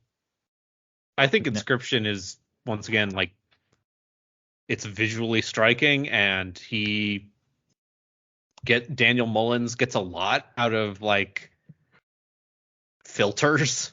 Yeah, but Braden, Yes. and we talked about it, 1/3, possibly 2/3 of that game are far less visually compelling. I like the Pokemon trading card game, okay? But yeah, no, I think in terms of artsy prettiness, I think the game's Pete, what was your vote for Prettiest game? So I've never been a fan really of Mark Rothko, so I'm voting for Artful Escape over Superhot. Okay. So Devotion's getting no votes. So let's strike that. So we've got Artful Escape, Super Hot, Psychonauts 2, and Final Fantasy VII Remake all getting votes. Oh, I'm Um, not voting for FF7 Remake. I was just okay. saying So, that game is very pretty, but it's not consistent enough to win. Mhm. So what is your vote? That's I'm voting. Super Hot. Oh, go I ahead, mean, Braden. what I've seen of Psychonauts 2, it has that horrible teeth opening level, and that is not pretty. That is nightmarish, but it is pretty in its nightmarishness. I think we need to It is a redefine this grotesquerie. category. I think pretty is too loaded. I almost I- like I- best best visuals. visuals? Games. I think we know what it means, right? Do we, Right? though? I mean, I think the Artful Escape is the thing about the Artful Escape that seems vaguely appealing to me as someone who does not much care for hold right games is the visuals flair and the psychedelic visuals. So I will vote for that. Yes. All right. I think we've got to win then. The winner for Prettiest Game is The Artful Escape, with runners-up Super Hot and Psychonauts 2. Yeah, fair enough. It's The Artful wins the Escape gets category. a to shit. Trenchie. It's a good-looking game. All right. Next up, Best Performance / Voice Acting. Got Final Fantasy VII Remake, Oxenfree, The Artful Escape, Psychonauts 2, Dragon Age Origins, Silent Hill 2, After Party, and Bugsnax. Silent Hill 2, Get let's crush rid it. of Silent Hill Silent 2 Hill is 2. best in quotation marks. Yeah. Yes. Best. Get rid of Dragon Age Origins. Yep. There are monsters out there, and you're sitting around and eating pizza. Awful. Where did you even get a pizza? And then Dragon Age, I feel like the cast in that game is fine, but has been done better in other BioWares. Do we need both Oxenfree and After Party? No. I think we should pick one. I would pick After Party of the two. Really? Yeah. Or I would Yeah. pick Yeah. Oxenfree. Okay, Ooh. whatever. But I think After Party probably has a little bit more variety to the voice acting and more scenarios, Yeah. more ways for people to flex their talents. There's like demons and stuff. I think Lucifer was pretty good. Yeah, Sam was great. Yeah. Bugsnax is pretty funny. Yeah, I actually feel okay leaving that on here. I'd take they got Bugsnax a over bunch of- Psychonauts 2. Accomplished voice actors, like some fairly Sam high-profile Riegel. voice actors, just going bunger, bunger, bunger, and that's pretty funny. It's very good. Like the part where all of the Bugsnax vocalize themselves like Pokemon is very funny. It is. Cutie fly. So the Final Fantasy VII remake, I didn't find the voice act like there was voice acting. I We all wasn't played blown it in away by English, though. right? Yeah. I did. Yeah. Yeah. Yeah. I think the And- cast in that game does pretty well outside of like Some of the couple awkward NPCs line are really reads. rough, though, in terms of the voice performance. Yeah, but once again, it is a lack of consistency because I think like the main cast in that game, I feel like they're solid with the material they are given. I think the guy who voices Cloud is actually like very good at conveying Cloud being a try-hard dumbass. Probably the best Cloud that's been in He's better anything. than Cloud's previous voice actor, Oh yeah.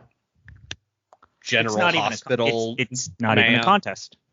Yeah, But and I that think the, I think the award yeah. is not for better Cloud than previous Cloud.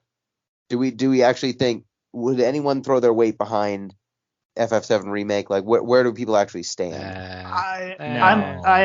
I'd put my vote on that. I would. Okay. I realize it's probably not winning the category, but I enjoyed.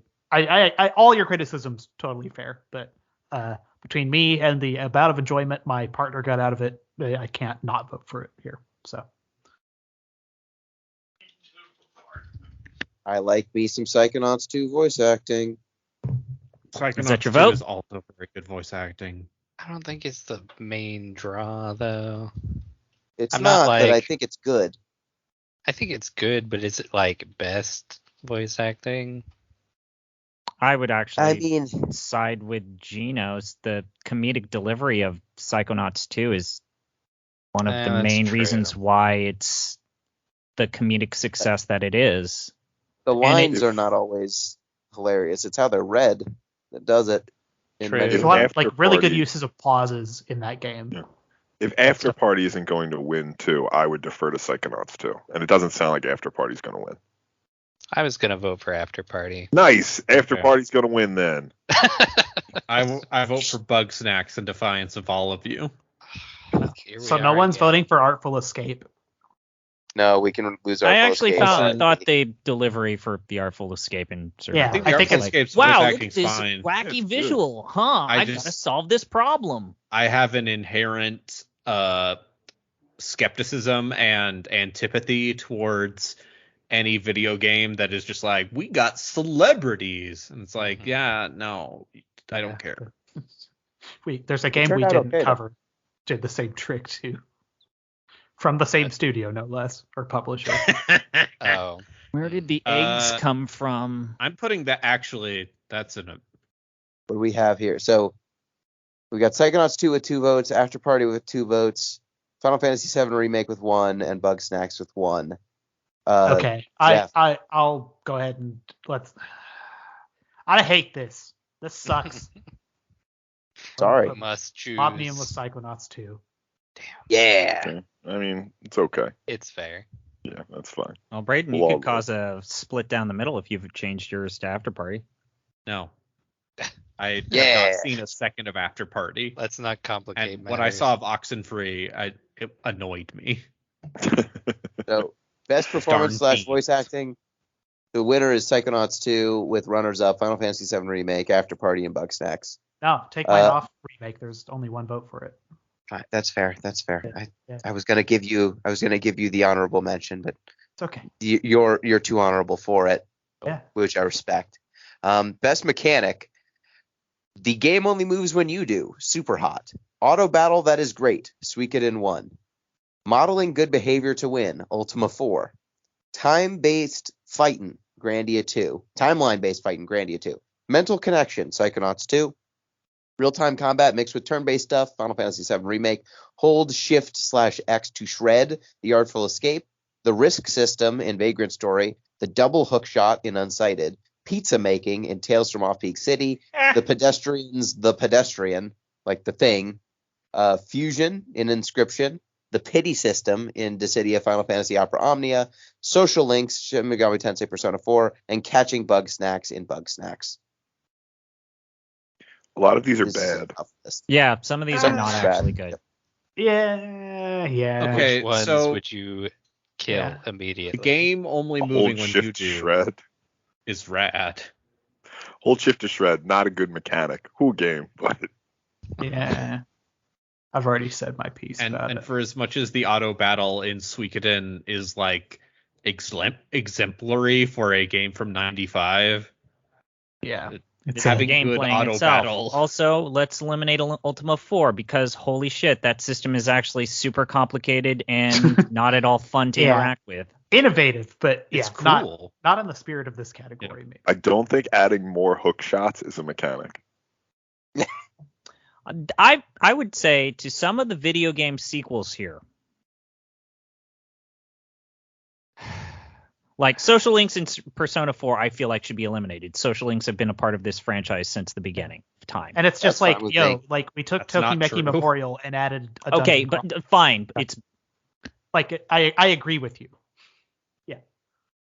But like social links are just dating sim elements. yeah, it's not a The I mean- the thing that's mechanically cool about Persona 4 for me, and it's like the reason I like part of me is like, yeah, I know it sucks, but guys, is like there's such a momentum to that game once you get into the loop of it. Like the way that you save at a calendar and then the next day just starts. It's like lighting a cigarette off of your dying cigarette, sort of the game. Like it's incredible momentum, but It does have addictive properties. You're right. yes, yeah, like it does. I have but- X'd it out. Yeah.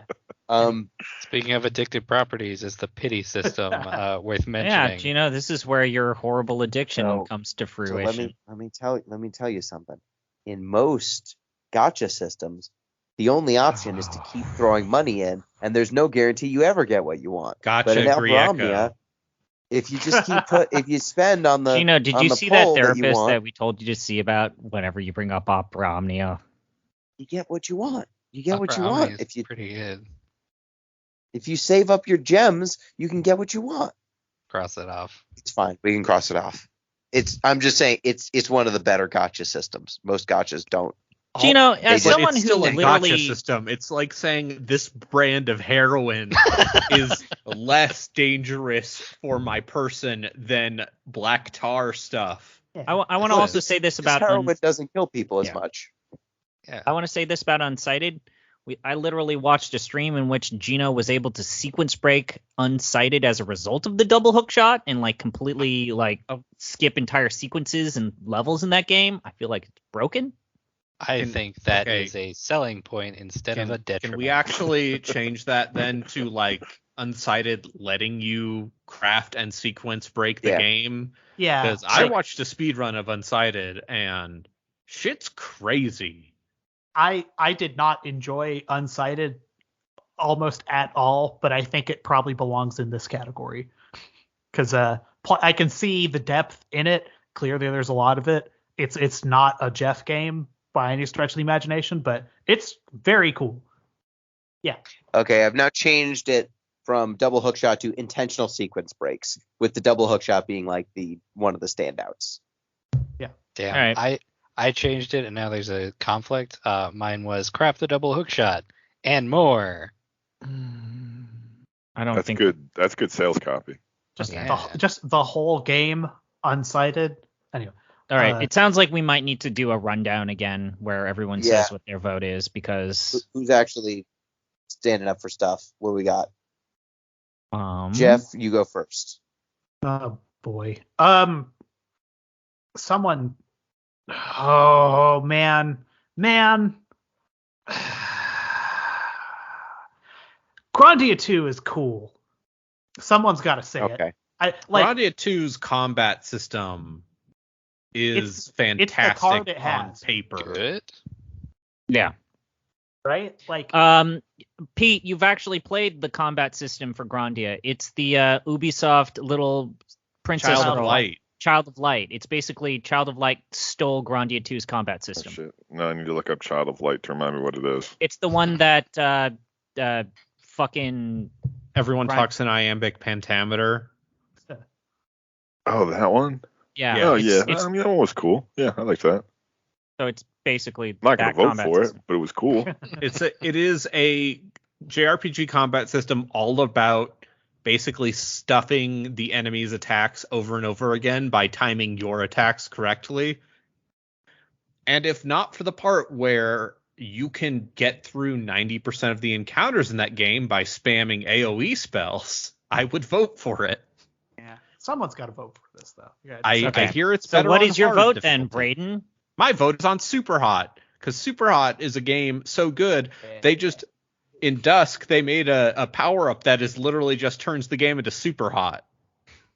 Super Hot's so good as a game that all it needs is one mechanic. It literally needed nothing else. Yeah, that's where I go with it too. Super Hot's just one mechanic, and it's so good that I wish they'd make another Super Hot just so I could play more levels with that mechanic. There's a did. roguelike Super Hot. There's a VR Super Hot. That's very cool. So I'm gonna go ahead and eliminate some of these things that got nothing. Are there any votes for any of the other outstanding Pete, what was your vote for? stuff? I was going to vote for the pedestrian, and then I remembered all the things everyone just said about Super Hot. I'll vote for Super Hot as well. Okay, the winner is Super Hot. Super Hot. Although if I got to pick a second category or a number two, I would have picked the pizza making system in Tales of Hell yeah! Peak City. Because when you make That's that a nice- pizza Thank and you God make the Super worst Hot won. pizza and he calls it delicious, it's the best. Yes.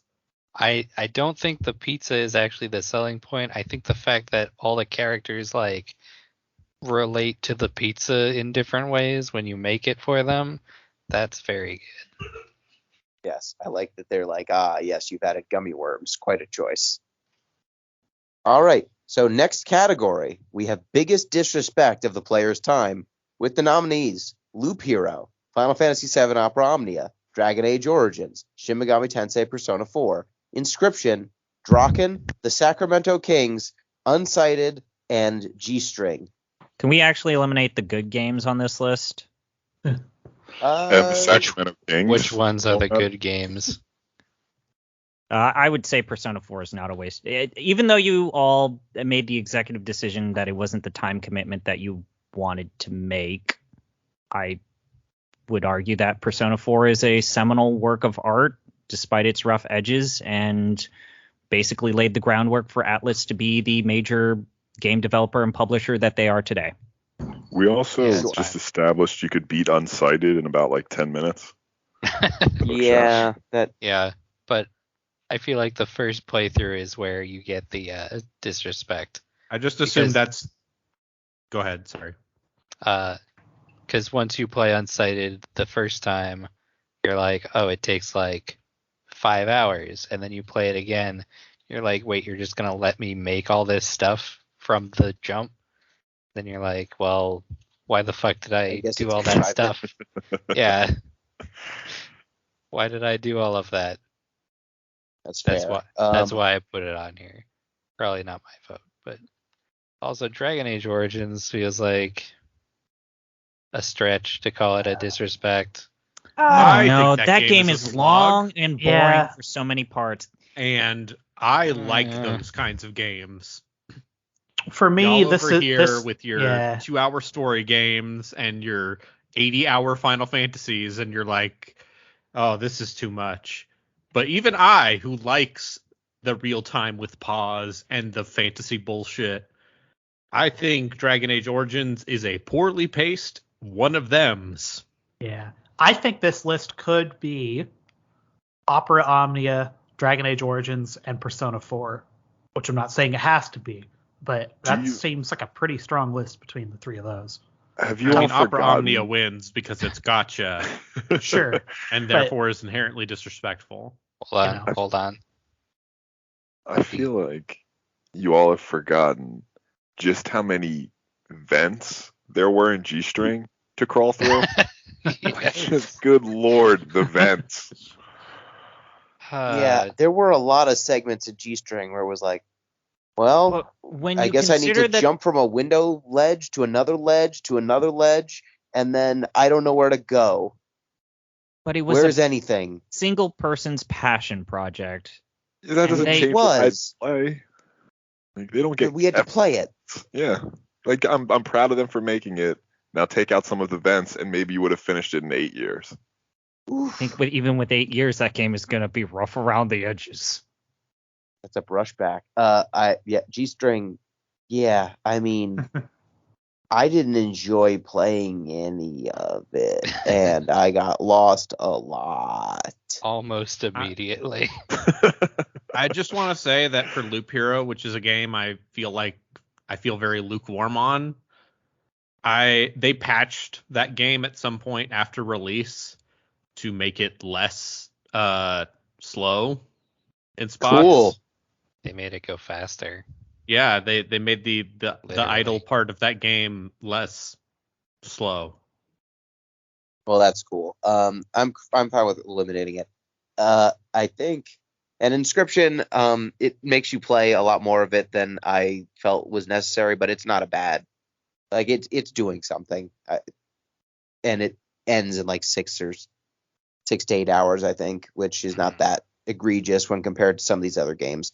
Draken, same thing. Like it hates you, but it's not. Once you know what you're doing, you can get through Draken pretty fast. I don't know. I man. don't know. I man. don't know. That game is. I agree The with that. current world record speed run for Draken is about 40 minutes.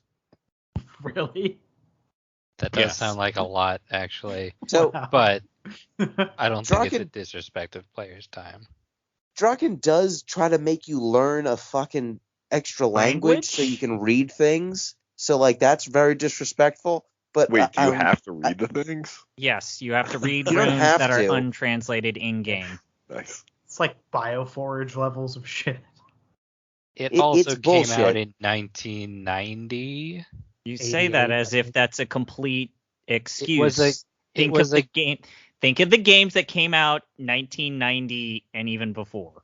They were making games to be the one game you bought that year, and then you spend all year trying to play through it because that's what people's video game budget was Yeah. in the They assumed you 90s. read the manual. You Yes, know what? that too. In that spirit, Ultima 4 maybe belongs on here. Because The Ultima way you 4's get got some of the shit. virtues up in Ultima 4 is straight up grinding. Yeah. You just give a coin to a beggar Yeah. over and over again. I would lose Draken for Ultima 4, maybe, when you put it that way. You know? Okay, so where are we actually throwing horses? So I'm gonna go with Pete with G string. What do we have? Opera Omnia. Does anyone actually I mean, feel Opera Omnia as the winner? as a thing of principle, I think all gacha games are a disrespect of the player's time, and all mobile games are. But I have no dog in that fight, so it's Dragon It is the Age. least disrespectful I don't. of the gotcha games. It still has a banner that asks you to spend anywhere between It's still a $1 to gacha game. $50 for coin Best packs. value. Gino. But The there's best a pity value in a mechanic. gacha game is not to play. True. Whereas Dragon Age is my home territory. Dragon Age is my bullshit, and I'll talk about it in a later category. On the other hand, the Sacramento Kings do Okay, let's unstrike out the Sacramento Kings. The No, pure we pain can't and start agony that we unstriking have out here. No, Pete, no, Pete, Are just you listen to me voting here. for the Sacramento No. Kings, CP? Time to No, I was vote. making a funny joke. No, let's stick to games. It So is a we've got game. G-string. Every day is a game. I would like We've to got put it G-string. for Ultima 4. Formally. Okay, fine. We are adding to the list and voting for things. Okay. G-string will win by weight. M, are you behind G string? Yes. I was going to vote for Okay. Dragon Age Origins. 3 set. All right. So I think we've got G-string 3, 2, 1. as the winner here. One person made that game. I respect that immensely. However, we played it and it was a bummer. Maybe Yeah. some more people should have play tested Here's- that game. Heyo. Here's the final nail in the coffin for it, I think. You play through that entire game crawling through vents and interesting like fucking apartments, and then in the end you go to a space level, you fight in a space battle, and you fucking die in it. And that's the That end is of the true. game. I forgot that you died. That's it. Wait, that's how that game ends? That's how Yeah. that game ends. Wow. It's like a quick Star Fox sim. It's like, Yep. oh, you're dead now. And it's the coolest part of the game, and it's also 5 minutes long, and you fucking die, and that's the end of the game. All right, we got a long category coming up. Gino, Next just up, oh, best- boy. Twist. The Stacked. nominees are. Turns out it was just gods the whole time. Teehee, Persona 4. Barrett got dead. Final Fantasy VII Remake. Literal Final Fantasy VII fans are embodied as narrow-minded wraiths in the game. It's Final Fantasy VII Remake. It's all diegetic, and then you shoot yourself in the head. Holy shit, yes, super hot. Maligula hiding in plain sight. Psychonauts 2. Pizza is drugs. Tales from Off-Peak City. The people are sometimes androids. Tales from Off-Peak City. The game is alive. Inscription. Your dad is dead and put you into debt. Racketeer. Maybe you killed the people you thought were your family. Vagrant Story. Oxenfree. This isn't even the first time loop. The government is evil. Metroid Fusion. James killed his wife like yesterday. Silent Hill 2. You become the headliner. The Artful Escape. You killed your daughter because you're in a cult. Devotion. The devil has a drinking problem and is tearing his damn family apart. After Party.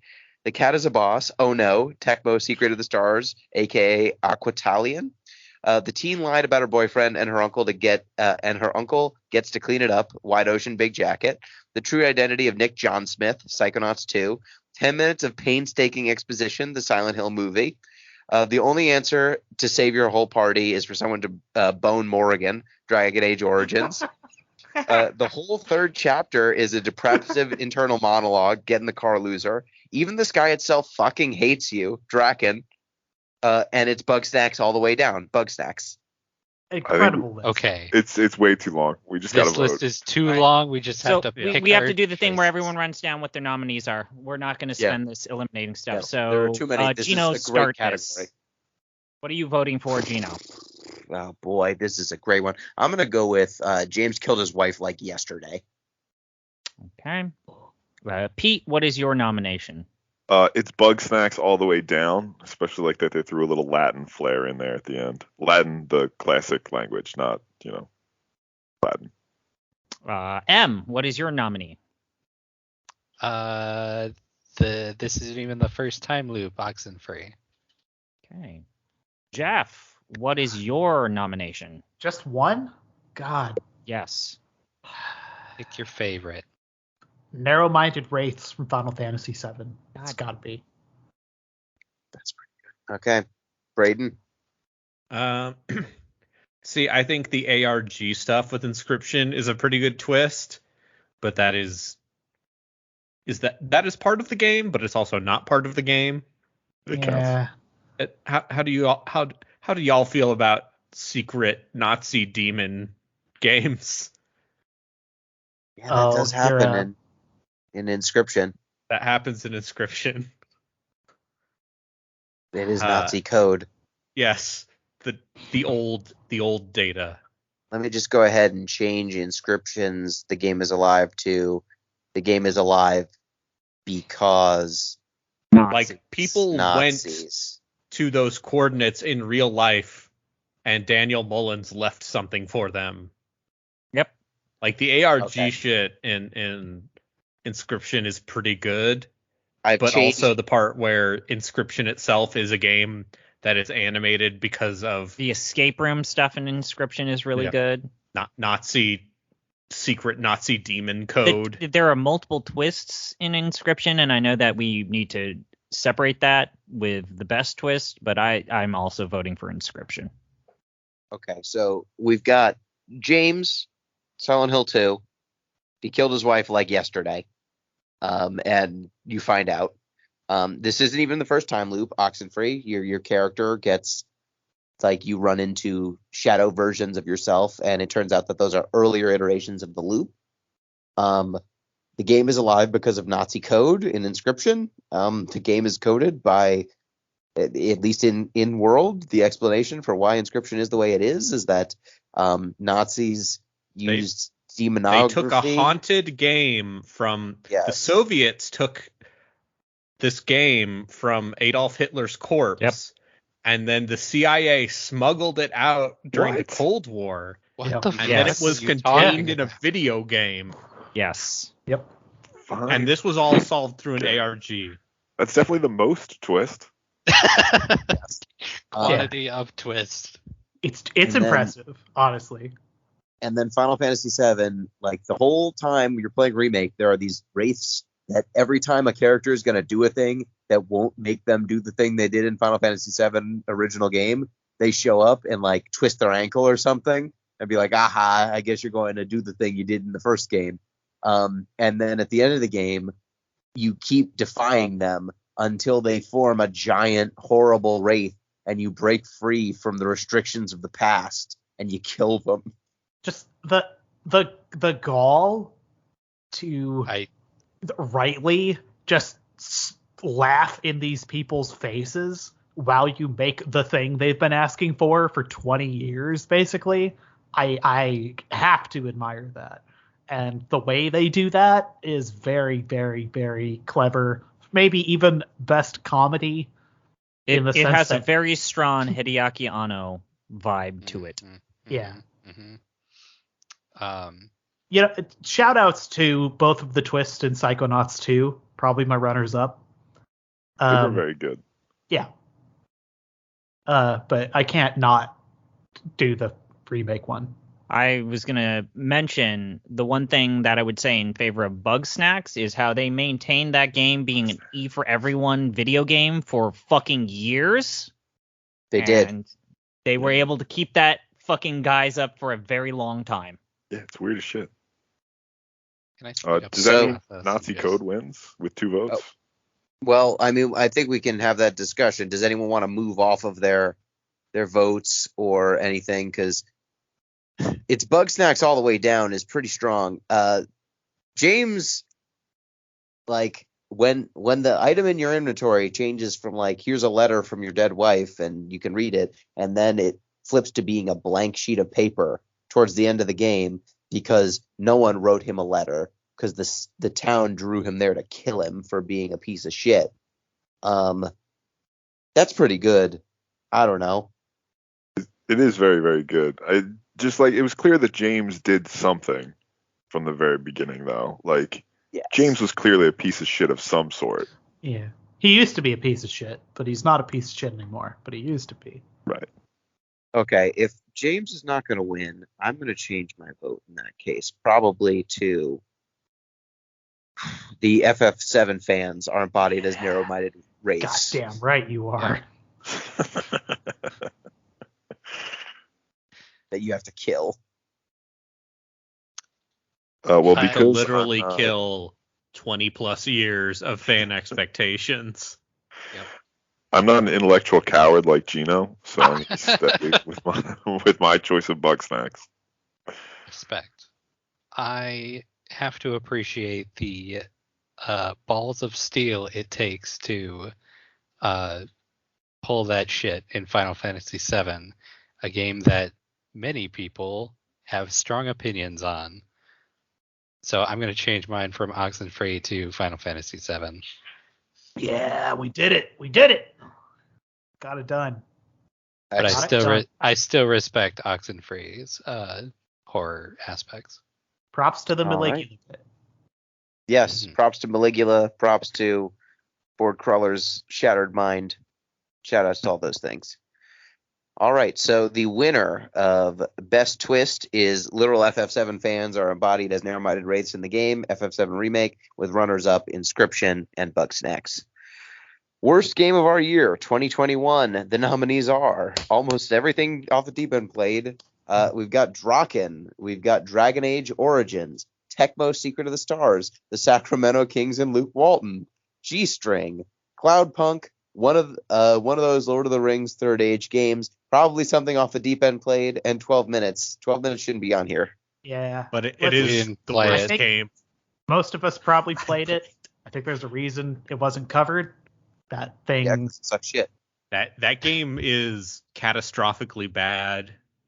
Yeah. I'll do something about it in my game of the year write-up. But I think Gerstmann put it best earlier this year, where there's people who like that game and then there's people who finished it because it's Yes. mechanically like that's neat, but then it does its thing. You're like, oh no. So yeah. So I'm gonna get rid of probably something off the deep end played because those games are on the list. we I'm gonna played get rid of the 50 video Sacramento games. Kings and Luke Walton because that's just ZPs. Okay, so Cloudpunk seemed like a real bummer as someone who was loosely interested in it before you Yeah. covered it. Mhm. Is it that much of a bummer? Do you guys think it's that bad? It's pretty bad. It's Yeah. so dismal.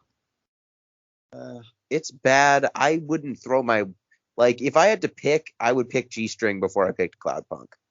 I just feel bad picking G-String because the person worked so hard. Yeah. I it is was bad. gonna mention Tommy that. as Wiseau well. worked really hard on the room.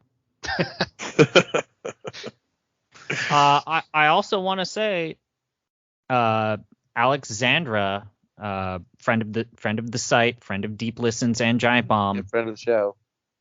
put Cloudpunk on their Game of the Year last year. So Yeah, so did like the New Yorker too. Clearly, Yeah. they don't know shit about anything.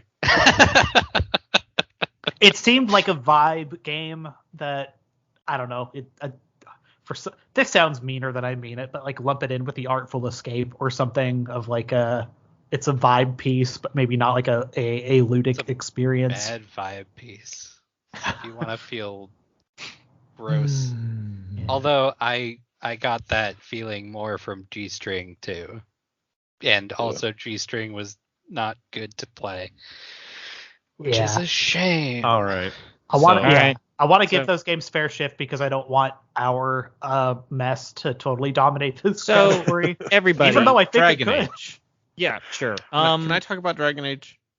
Yeah. Go Yeah. for it. To weave the tale Okay. of Tecmo Secret of the Stars, but okay. Yes, but yes. Well, we need to clean everything up before we get to the heavy hitters. So I still like Dragon Age. I just am disappointed by how much less I like Dragon Age than I did in the far-flung past of 2009, because Yeah. that game came out at a time when no one was making games like that anymore. And so it was a revelation for young me, who was getting off of Baldur's Gate 2 and stuff. But in a modern context now, I just think it has problems, It does. and it's So way I too think long. it's way too long. It has problems. It's a disappointment. But it also does not hold the Awakening same- is better than I remembered. It doesn't have the same spot in our hearts that it did if we had not touched it and played it again. But it's not like abysmal. No, it is not it's just Tecmo Secret of the disappointing. Stars. Yeah. Yeah, so can you explain to me? I feel like you need to explain Draken, Tecmo Secret of the Stars, and Yeah. the Third Age game. Sure. Because Okay. Who would like to? ZP, you seem maybe best equipped to handle Draken. Dragon is just one of the most mean-spirited video games I think any of us have ever played. Even those of you who have watched us play this game understands that it is designed in a way to really make you work for even just making, treading water. I know that M has made a lot of progress with this game, but even M has encountered certain difficulties while just trying to level up your wizards, right, M? That's no fun. There are fundamental parts of Draken that are busted, frustrating, and just obtuse in a way that makes navigating its world incredibly frustrating and unfun. It's negative fun. It's not positive fun. It's not even zero fun. It is negative fun. the stars come down from the sky to kill you. Just Yes. because you're out at night and move. I think that this is overstated in its difficulty. I think you need to take into account the context it was made in, the conditions of having to read this fucking third party whatever that they sold with it. It's not a good design, but also it's not the worst. I That think could that be the it worst of is- the year. It could be the worst of the year. I think ZP, you had a hard time with it. I think that it is not as bad. I'm as just the one you who made was it out equipped. to be. I was just the one equipped to explain Draken. I think the game that we should vote for is Tecmo Secret of the Stars. Okay, please Let's explain talk to about us that. Tecmo Secret Jeff, of do the you want Stars. to do Tecmo or do you want to do Third Age? Oh man, which would you rather do, Braden? I'll take the scraps. I will do. I'll do Third Age. Okay, so Tecmo Secret of the Stars is one day at Tecmo headquarters, the place where they made Tecmo Bowl and a couple arcade games. A man walked into the office of the people who make sports games and was like, "You got to make a Dragon Quest game. Here's $12. You have not long enough time. Get it done." And they were like, "Why?" So they slammed out a JRPG at a time when Dragon Quest clones were a very easy way to make money, and they made an abysmal game by many measures. The music very unnoteworthy. It's not a very visually appealing game. All of the font treatment is all in all caps, so just everyone is yelling. It is a shockingly bad localization, even for an early 90s SNES JRPG, which is a genre rife with bad translations. And the thing is, all of that wouldn't even be the worst of it. The worst part about it is it's basically a game with two separate parties that you need to level independently, and they don't interact at all otherwise. Oh, no. Not only that, but when you swap between these parties, the other one just sits in the world somewhere in like a tent, and you can actually like block parts of the world with this other party's It little also tent. looks like shit. Yeah, it's ugly. It is a mid-era SNES game, and I'm it gonna post another looks picture. like butt. yeah. The encounter rate is spikes between very low or very high. It's high when you don't want it to be, and low when you would prefer it to be higher, where you can go like grind successfully. It like almost every single thing it tries, it is like incredibly bad at. It's a real turd. Just based on the screenshots you posted, it looks real sexy. Yeah. It's hot. I don't know about that. Yeah. My question for you guys before we get off this, why did you pick it to play? Well, Is it because it's not very good? This was actually nominated by an individual who writes us occasionally named Joe. So this is actually a suggestion from a fan of Deep Listens. Said he described it as a game that feels like a bootleg of a bootleg, like a Hong Kong bootleg of a Vietnamese bootleg film, but a JRPG. And having touched it, I can see what he's saying. I really can. Just All right. Just a bad time. Thanks, Joe. It's a game that the more I played it, the more I was convinced it was going to turn into a creepypasta at any moment. Yeah, it really does. Like the cat thing that I described that was like a twist. It's like it's maybe the third house you go in the sort of rote JRPG setup. There's just a cat sprite, and you talk to, and more or less, it goes. The first text box is like, "Hi, I am just a cat." Then there's another text box that says, "Actually, I am a boss." Oh no! And then you fight this cat. Cannot emphasize this point enough. It might have the most problematic translation we've ever seen of a game that we've played for lowercase anything. Problematic, but yes, it's a disaster. Okay, But so tell me about this Dragon Age. Lord of the Rings. Okay, so Lord of the Rings. Does this punch with these? No, it doesn't. But Lord of the Rings: The Third Age is a game I was very excited to play for the podcast, because I'm like, yeah, they made FF10, but Lord of the Rings, that's funny, with all these, porn parody versions of the Lord of the Rings cast, basically.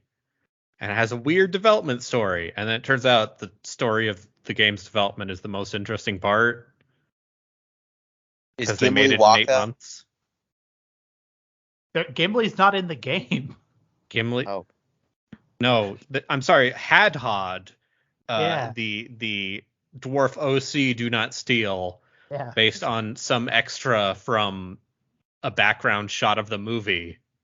Yes. If you'd like to learn all about the sordid history of how these games were made, listen to the hit episode of the Off the Deep End series. But Okay. Suffice to say, personally, maybe not the worst game, but most disappointing. Oh God, by like an ocean. Like, I was excited to play this game, and it's not super long, but we still stopped. I see. Yeah. Well, it sounds as though Tecmo Secret of the Stars, if we have to go between Tecmo Secret of the Stars and G-String, I think a cash grab hastily made in a gold rush that is poorly translated and plays poorly, I am more comfortable giving that worst game of the year over a painstaking passion project that a single person made over 13 years. Very much so. That's yeah. fair.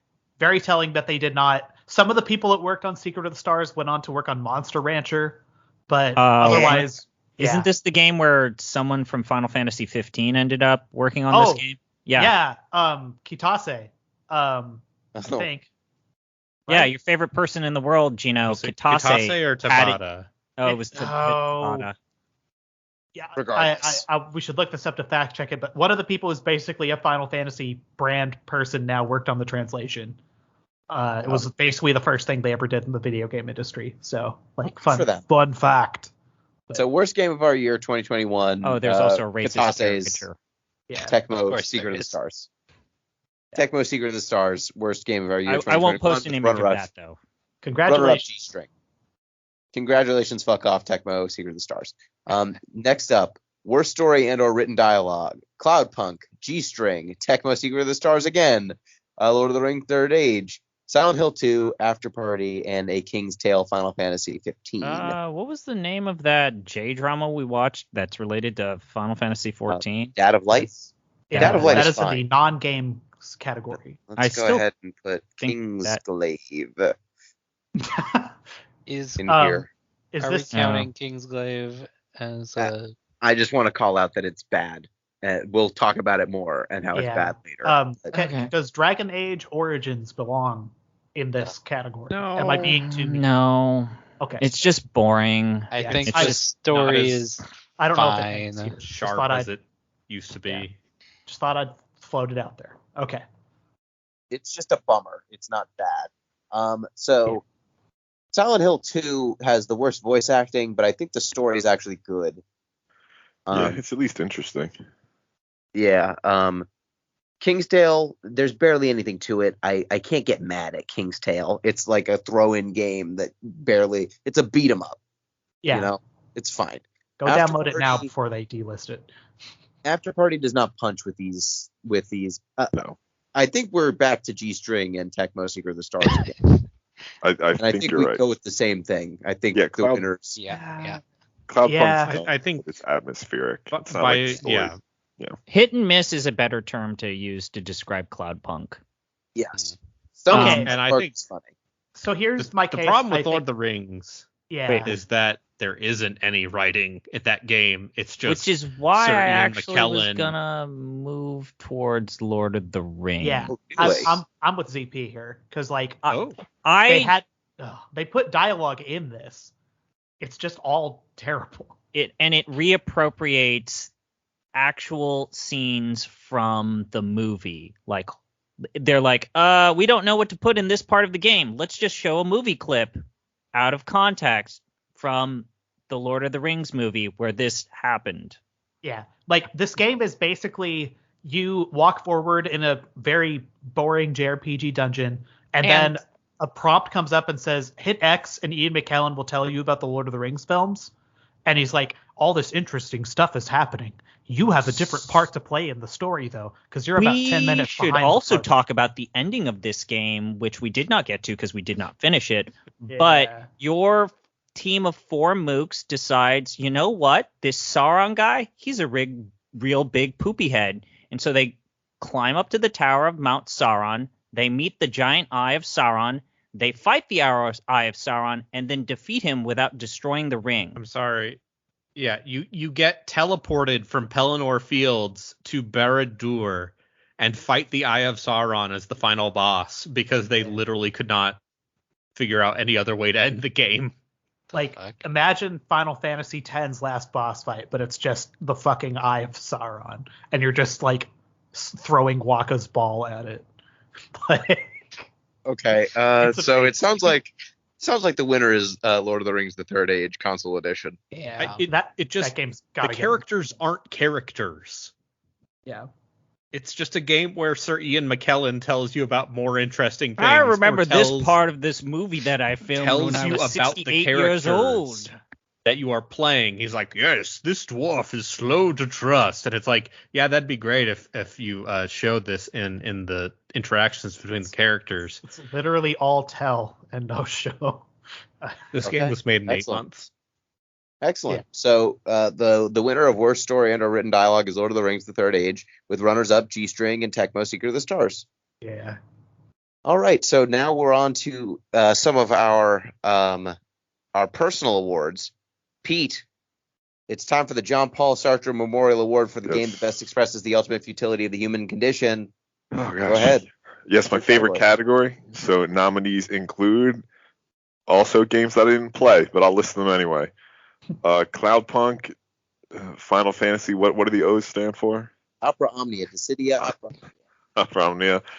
Reciteer and Item Shop's Tale, Tales from Off Peak City, the FF7 Remake, Super Hot Loop Hero, Vagrant Story Hotel Dusk, Devotion, Persona 4, After Party G-String, Silent Hill 2, and Inscription, which I just want to say for all our listeners is spelled in a super annoying way.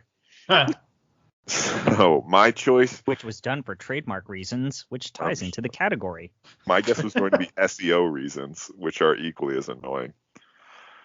So Which one of these games, do any of these games have NFT tie-ins? 'Cause that would actually I can't even finish my joke. I'm sorry. I wish. That would make me so happy. But my pick for this one is actually going to be probably my pick for a later category that's very related. And my choice is going to be Cloudpunk.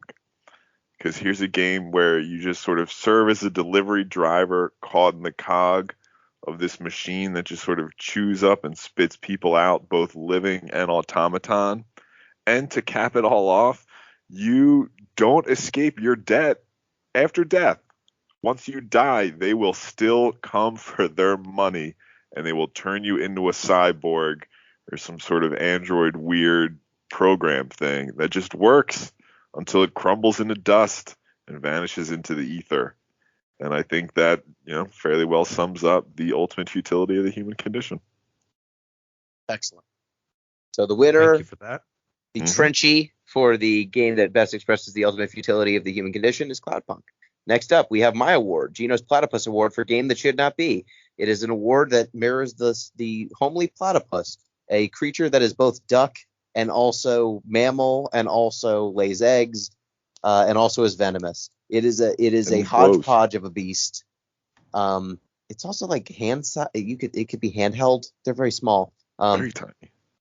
It's a true chimera, and this award is to honor games that are themselves true chimeras.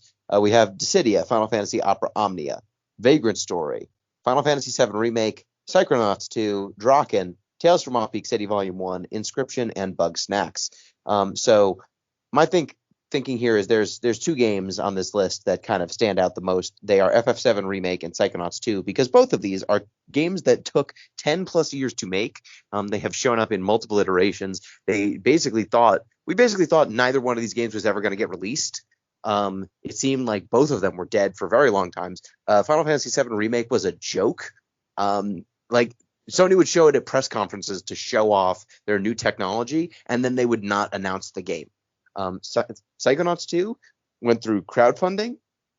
Then it went to Fig for crowdfunding. It almost died a few different times. They got acquired by Microsoft. Double Fine got acquired by Microsoft. Then it seemed like that might make it not come out. There are a lot of reasons to think that these games would not exist. And my winner is going to be Final Fantasy VII Remake, with the reason being this game's good. Like, it not only came out, but is very good.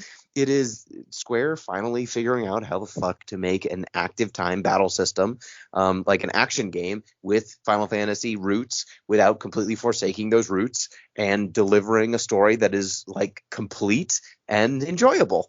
I did not expect that at all. Like, I thought that this game either would never come out or would come out and be terrible. Like every Final Fantasy game they've made since 10 or since 12. But they did not. They did not fuck this one up. Hey, hold Other on. than the MMO, sorry. Other than the MMO, Thank sorry. you. 14 is also good. But everything 13 are touched. 15, like a Man, lot Lightning of FF Returns, games that's have a come good out. video game. You guys should play it. One day we will, against my will. So the winner for the Platypus Award for Game That Should Not Be is Final Fantasy VII Remake. Next up, we have ZP's Help, I'm Trapped in Sysiphean Torment Award. Yep, this is the game or experience that goes long and is partially miserable, and or could be actually given to good old friend Sisyphus, who whenever he wants to be done with his work, he's got to go back down and push that boulder up the hill. I think one time Pete corrected me, and I messed up my Greek metaphor as the guy who's very thirsty and wants to drink the water, and the water recedes. That's And, Tantalus. Yes. Yes. I made that mistake once. But anyways, the nominees here are Dissidia Final Fantasy Opera Omnia. While I don't have a horrible addiction to this game, multiple people on this podcast do. We have Reciteer and Item Shop's Tale. We also have Persona 4. We have A King's Tale, Final Fantasy 15, Draken. We have my personal pick here, deep in my heart, being a Sacramento Kings fan, as the franchise sets the record for longest postseason appearance drought. Fuck you, Luke Walton. Fuck you, Vlade Dive. We have Xenosaga Episode 1, and we have Final Fantasy XIV Hikari no Otosan. So I'm going to go ahead and eliminate the games that might be long, but I actually have a fun or decent time with. I'm going to eliminate Persona 4 for that reason, and I'm also going to eliminate Racketeer. I think that obviously the joke here is that I should eliminate Sacramento Kings, the Sacramento Kings franchise giving me constant and unmitigated pain every day. Just today, the team lost about 30 points and let the opposing team, the Memphis Grizzlies, shoot 30 more shots than them. And they have De'Aaron Fox and Tyrese Halliburton. And free yourself. Free your mind. Yeah, give it to the Kings. Yeah, I know.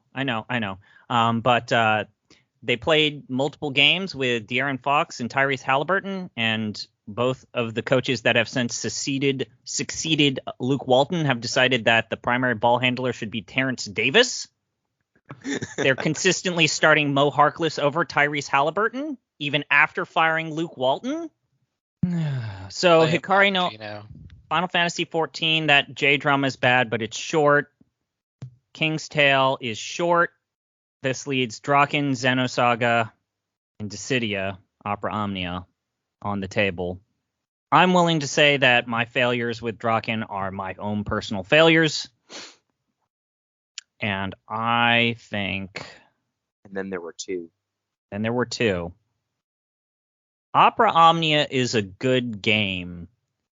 Xenosaga 1 is a game so excessive it would make fucking Hideo Kojima blush. And to Gino, M, and Pete, we did the math.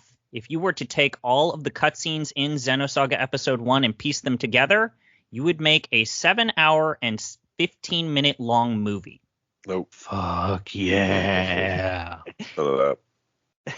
So all of the cutscenes put together over 7 hours long.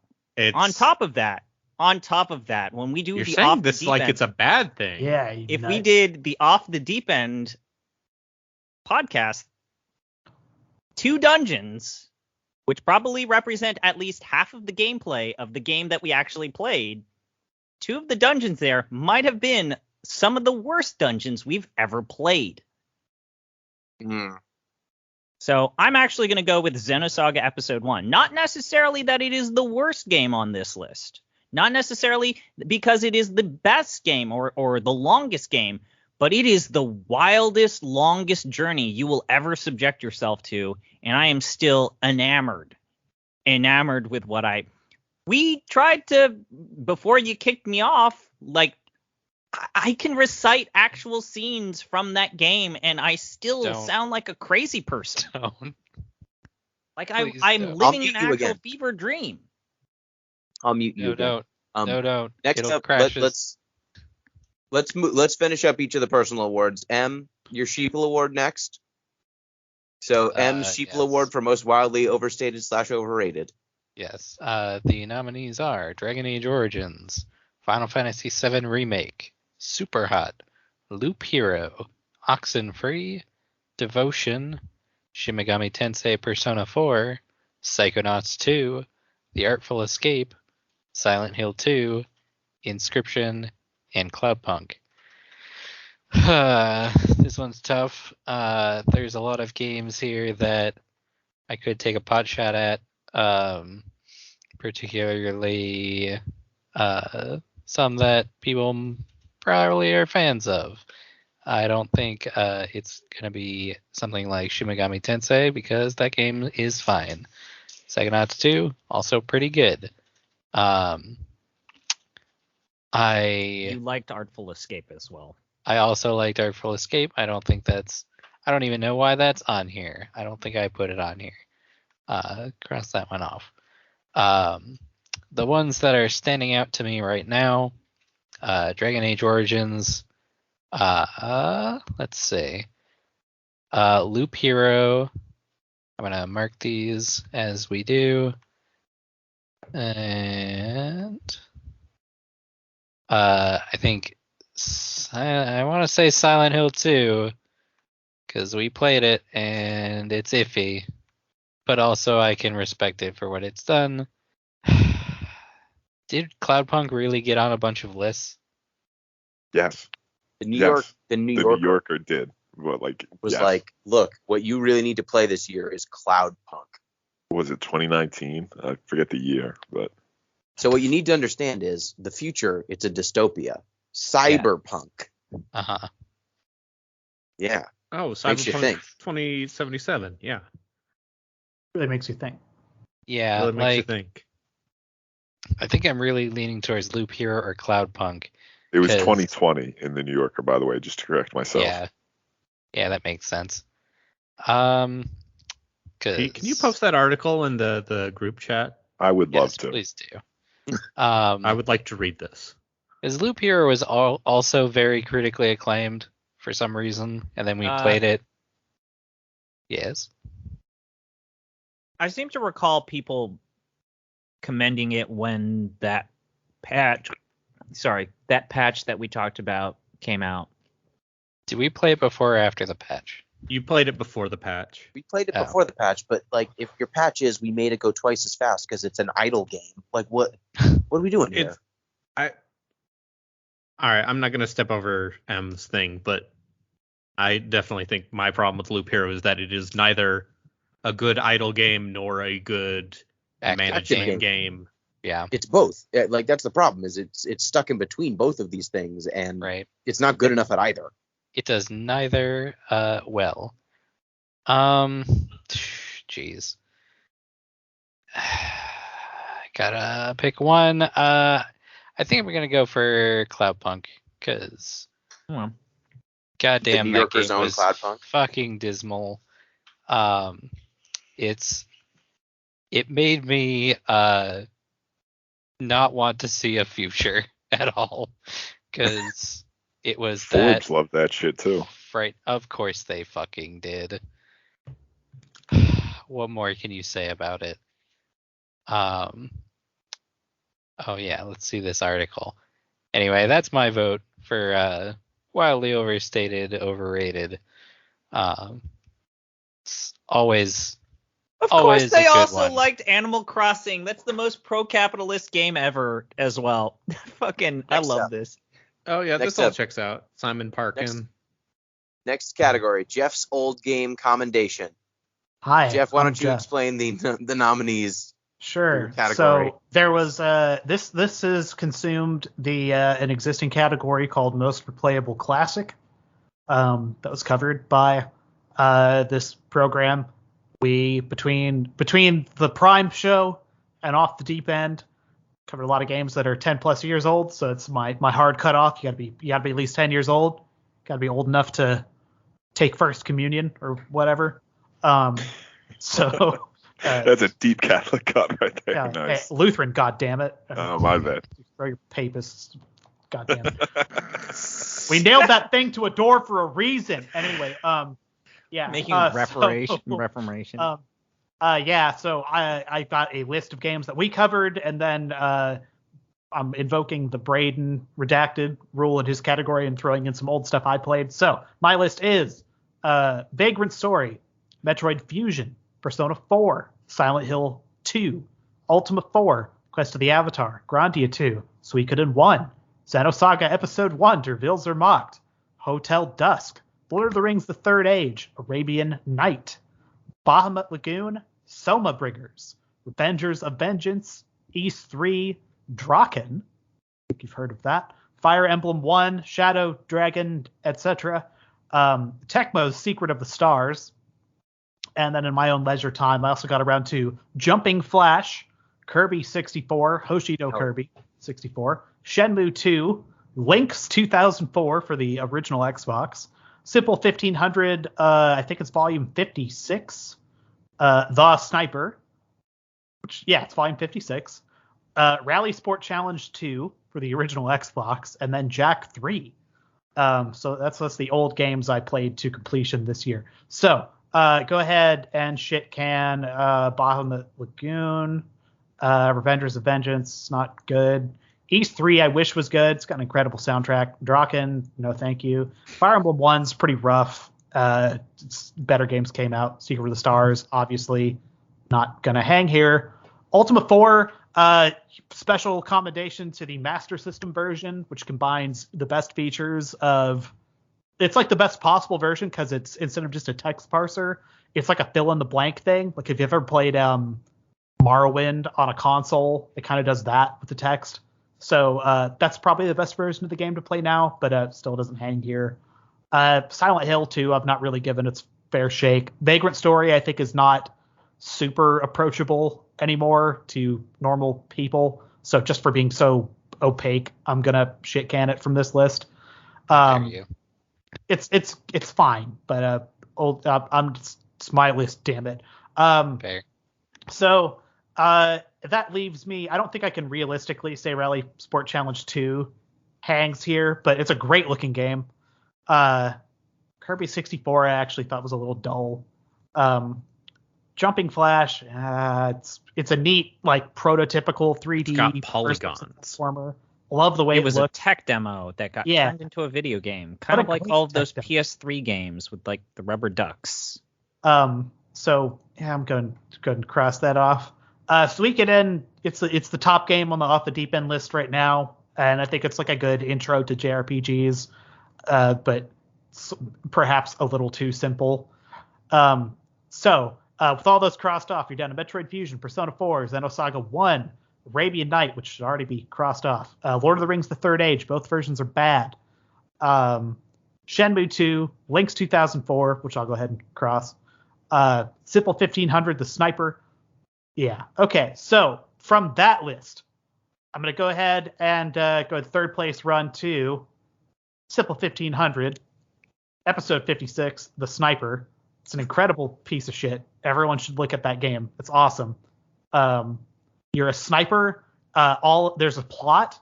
There's an intro to each one of the like 8 levels that has this amazing like Yoko Kanno jazz feel to it, and then you just kill one person. I think the trigger is mounted on R1. It's a very obtuse game, but it's available on Japanese PSN. Just check it out. I'm gonna go ahead and give another honor, second place, let's say, to Soma Bringer. So it's a DS game. Plays kind of like a Secret of Mana or like a Diablo. It was only released in Japan, but it's got a full fan translation, which is one of the most, I think, impressive fan translations ever, just in terms of like how much shit they got through. There's a lot of text in that game. And it's all right. It's maybe not the most impressive game to play in the entire universe, but it's all right. And old game Commendation, but the prize winner. Gonna give Say it Granny Shenmue 2. I mean, I love Shenmue 2, but I could have told you I was going to love Shenmue 2. And maybe actually the best game on this list, Shenmue 2. But thing I played this year that I enjoyed that the show could relate to, Grandia 2. I'd like to thank ZP for bringing that into my life. It's not a series I'd ever considered. The fighting's fun. Story's kind of simple. The protagonist kind of starts off as a chud and grows a little bit. There's amazing anime hijinks. It's fun to play on a Dreamcast. It more or less justified me spending a lot of money modifying a Dreamcast. So, yeah, Grandia 2, runners-up, Soma Bringer, and Simple 1500, volume 56, The Sniper. Good Excellent. time. Everyone should play The Sniper. See, Gino, I picked good games, just not when you would ask me to be a guest on your podcast. Great.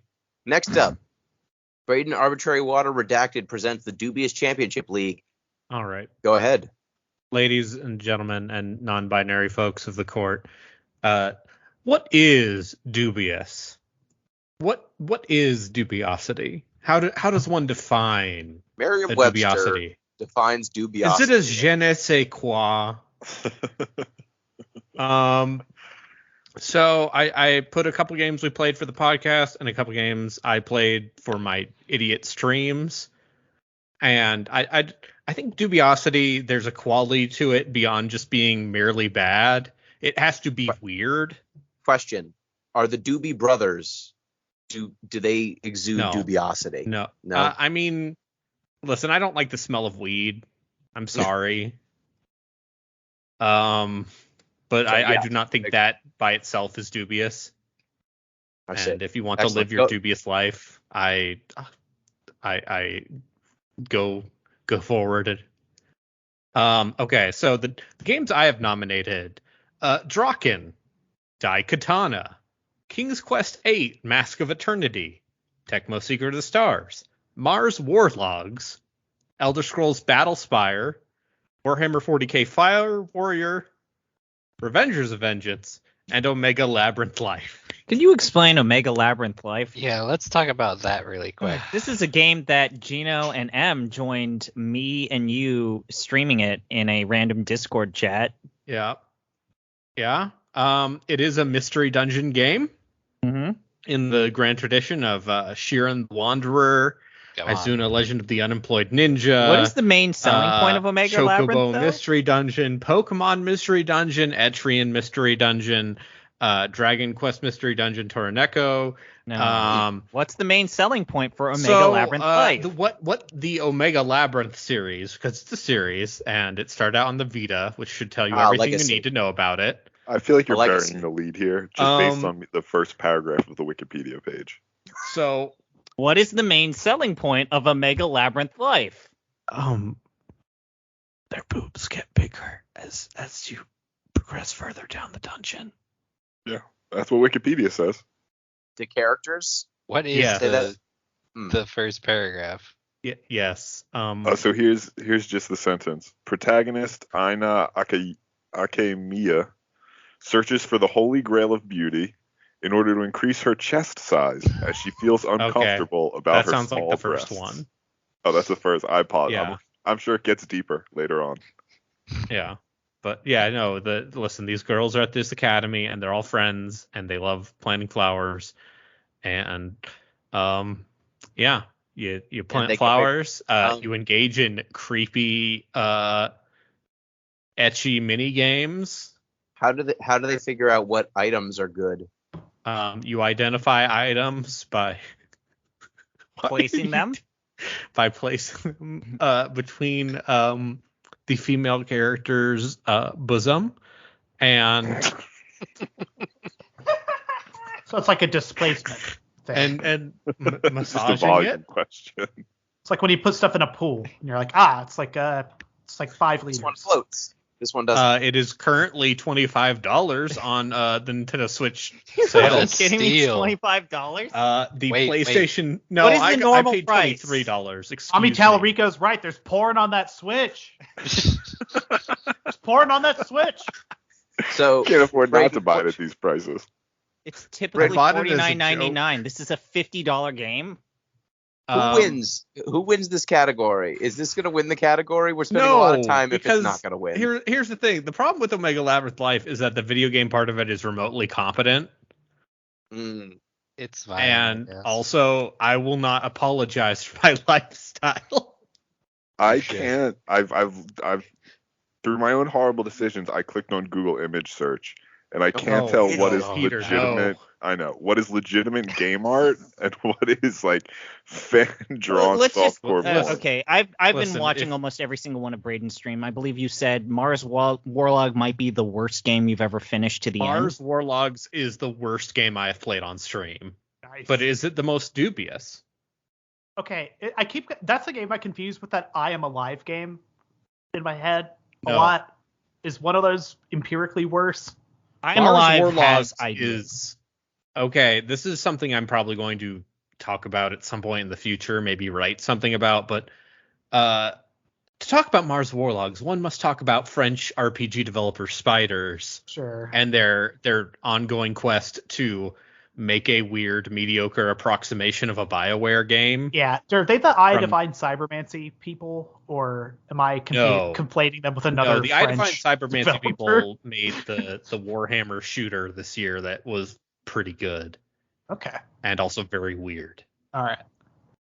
No, Mars Warlogs is just this weird 6-hour bite-sized cargo cult recreation of a BioWare game. Yeah, it was a summer of Where- arcade game, I think.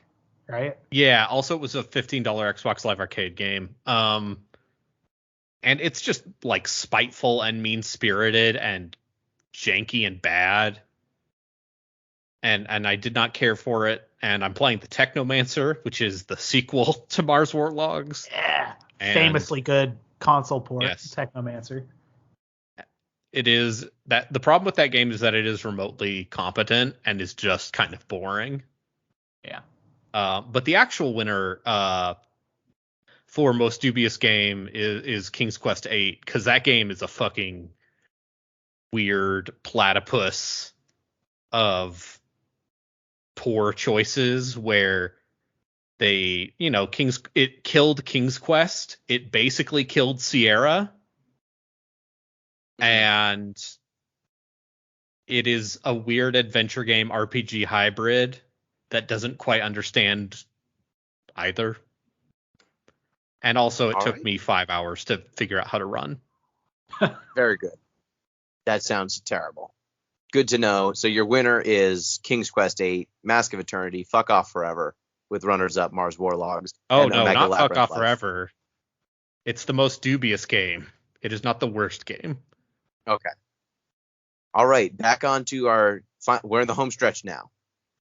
First off, our biggest indictment of capitalism award. We have we have to go Dissidia, Final Fantasy Opera Omnia, FF7 Remake, Racketeer and Item Shop's Tale, After Party, Tales from Off-Peak City Volume 1, Cloudpunk, Inscription, After Party on here twice again, Bug Snacks, King's Tale, Final Fantasy 15, and Final Fantasy 14, Hikari no Tosan. So there's always a debate on this category, which I enjoy, whether or not it applies to games that themselves indict capitalism or games that are on the face of them cash grabs. Commentaries. The context around it. Yes, exactly. Is it a game that is a representation because of its sheer existence or its financial model, or is it a game that contains a critique? Yes, of capitalism. So I think we usually err towards if something is an egregious enough cash grab or something, it wins over the thing that's doing a very artsy commentary. So with that in mind, I feel Opera Omnia, FF7 Remake to a certain extent, and maybe King's Tale or Hikari no Tosan. They seem like they punch very high. I would throw my weight behind Hikari no Tosan because it is an entire TV show whose only purpose is to sell you Final Fantasy 14. Yeah, the drama of that show is so fucking paper thin, and like that's a genre specific thing to an extent. So I don't want to throw it under the bus necessarily. For that. Isn't the last episode of that game literally just a commercial? Yeah. It's a wedding. It's just a wedding between a minor character in the the segments of the TV show where they're playing Final Fantasy 14. A character who gets like 2 speaking lines gets married in Final Fantasy 14, and they use that. The first half of that episode is a trailer, and the back half of that episode is them setting up a wedding in the game. I think it's actually a little more despicable than that, because the opening of that episode is just like, it's a place that everyone can play. It's everyone of all backgrounds and all genders and all sexual orientation. Like, they're very clear, and like, I want to laud them for that, like, I guess. But I think what they soft set up is that the reveal at the end is it's like, these are going to be like 2 queer characters who in Japan would be like kind of bold, I guess, to have like a gay couple on television, like in love with each other. But they don't do that. They're just a total cishet couple. And like, there's nothing wrong with being cishet. Like, hey, hi, I'm Jeff. But I think they kind of head faked that in a way that pissed me off. Just left a bad taste in my mouth on top of the rest of it. So yeah. It's like a 10-episode show presented by KFC. Yeah. Where everyone just talks about KFC all the time. Oh, you mean like the also worth KFC mentioning dating sim? Yes. that they made the television show, and then they took the television show and then turned it into a movie. So there's 2 bites at this. Let's adapt a free, readily available blog. So the entire story is based off of a written blog, and then commercialized and put into Netflix form, and then they released it theatrically in movie form. That's a good point. The script was based on a freely available blog that someone wrote, and then Square learned about it and turned it into a commercial opportunity. So this sounds like an excellent choice, and I fully support it. And far be it for me to nominate a game that I don't think anyone else has played. But can we return to the game where the character's boobs get bigger as you play it? and just sort of see how that connects. You know That's what? not Okay, an we're- indictment of capitalism, Pete. That's an indictment of people's tastes. And I will not have kink shaming on this podcast. like as ZP has pointed out, the system generates there's a need. That's Capitalism's meeting the need, it. And right? it's been met. there's a hole in the market. This is not Titties fill an- the hole. This is not Yeah, an communism indictment. doesn't allow Omega Labyrinth Life to exist. And Listen, we the are worse for CCP it would if ban we Omega win the Labyrinth war. Life if they knew about it. Adorno I'm would supporting so sad. freedom. Do we have any other votes for things? Oh boy. I think the Final Fantasy VII Remake, by its mere existence, is an indictment of capitalism. Yeah, that But was the fact 20 that years the game itself is an indictment of the need for a Final Fantasy VII Remake. And then fans got pissed off when they attempted Yeah. to do something different. Yeah. Like Gino. Yeah. I mean, that 7 remake needed, quote unquote, to exist. Hey, is kind I'm of sorry, a Gino, that I appreciate that, creative artists attempted to do something different rather than regurgitate the same stuff. I like that you keep twisting my argument just in the worst possible way, because that's never what I've said is my problem with it. mean boy. I can't All believe right, what Gino do we- hates creative freedom. Gino, why do you hate freedom? What the fuck? What else do we have? Any other votes for another different game? I'm voting Boy. for the Final Fantasy 14 Data Light thing. So that Data I'm, Light. I'm Yeah, pretty. same. Cool with me. The way you described it sounds terrible. Yeah, But it's- I would say that I would agree with Pete that Boobs Bigger Anime is probably second place. That's fair. So the winner of our biggest indictment of capitalism award is Final Fantasy XIV Hikari no Otosan, with runners-up Final Fantasy VII Remake and Omega Labyrinth Life sneaking in from left field. I'm gonna buy you fuckers all copies of this. Put your money where your mouth is, damn it. Let's go. Don't you threaten me with a good time. Next up, best non-game. Nominees Why are is Dissidia Opera Omnia is a game? It is a game that should be on. That should Did not I- be on here. Did I put that there? I think I you don't did that know, because you're a someone did. jerk face. Yeah. Okay. The National Basketball Association, Final Fantasy XIV Hikari no Otosan, Kingsglaive Final Fantasy 15, Jacob's Ladder, The Lord of the Rings DVDs, the Silent Hill movie, and The Spirit of Christmas. I think So, that Lord of the you can Rings. back me up. This has been and Gino, you can also back me up. This has been a historically bad season of the NBA. It's been painful to see Yeah. the number of people just go out of Yeah. injuries, teams scrambling to plug their Yeah. ears and close their eyes with the Yeah. ongoing pandemic and the actual need to probably shut down to keep people safe. But Yeah. again, the indictment against capitalism, the wheels keep moving. Yeah. I So think just if you to remind factor in the this- entire calendar year of NBA, it's a actually pretty good shot of winning this. But wow. this is best This is non-game. best. This is best, not Oh, worst. I So- like tire fires though, and as a tire Okay. fire, and For the the- Bucks fucking won a championship, so hey, So, good for me. for the Lord of the Rings DVDs, it's referring specifically to the DVDs. Okay, so the joke here is that a significant amount of the content on disc for the Third Age is just clips of the Lord of the Rings, like the films. You Gotcha. watch literally about 40 to 50% of the movie by the time Those you are- leave. I had to Long skip movie. that Lot of- on my streams because I didn't want to get DMCA'd. It's But ridiculous. I think I want to say probably one of the absolute highlights of my year was Watching also, the shouldn't we Christmas put Star Wars The Christmas Special here? Because didn't we watch that as a group? video. I don't think we have yet. Okay. We're But getting ready to anyways, do no, that. I'm going to say The Spirit of Christmas might have been one of the most fun things we've ever done on the Discord ever. Aw. I regret That this. movie was something. We also watched the It is Santa something. movie. Oh, that's where That- it goes, that- right? That Yeah, that's the Yeah. Ghost Christmas himbo, movie. Nice. bootleg French Canadian Henry Cavill looking man cannot act, but boy is he handsome with his shirt off. And he comes back from And the also dead. he's a ghost who was a bootlegger. Yeah, that movie Yeah, he is he was running pretty into good. Montreal. Um, It was that- Jacob's Ladder is a very good movie. I don't But know. Did Jacob's Ladder bring you as much joy as The Spirit of Christmas? How many times have you watched The Spirit of Christmas, Gino? Twice. More than any other person. One more time than everyone else. Jacob's Ladder, though, it inspired like an entire genre of horror. You're going to It's keep impressive. showing, Gino, you will continue to share the spirit of Christmas to friends and family. Yeah. We'll watch The Spirit of You know. Christmas again. Will you ever watch Jacob's Ladder again? You're probably... I do think it's funny that even outside of this Yes. group, we were staying at a house for Rover stuff and wound up watching The Spirit of Christmas because it was just highlighted somewhere. And even without you guys, we enjoyed it. It's a fever dream. Yeah.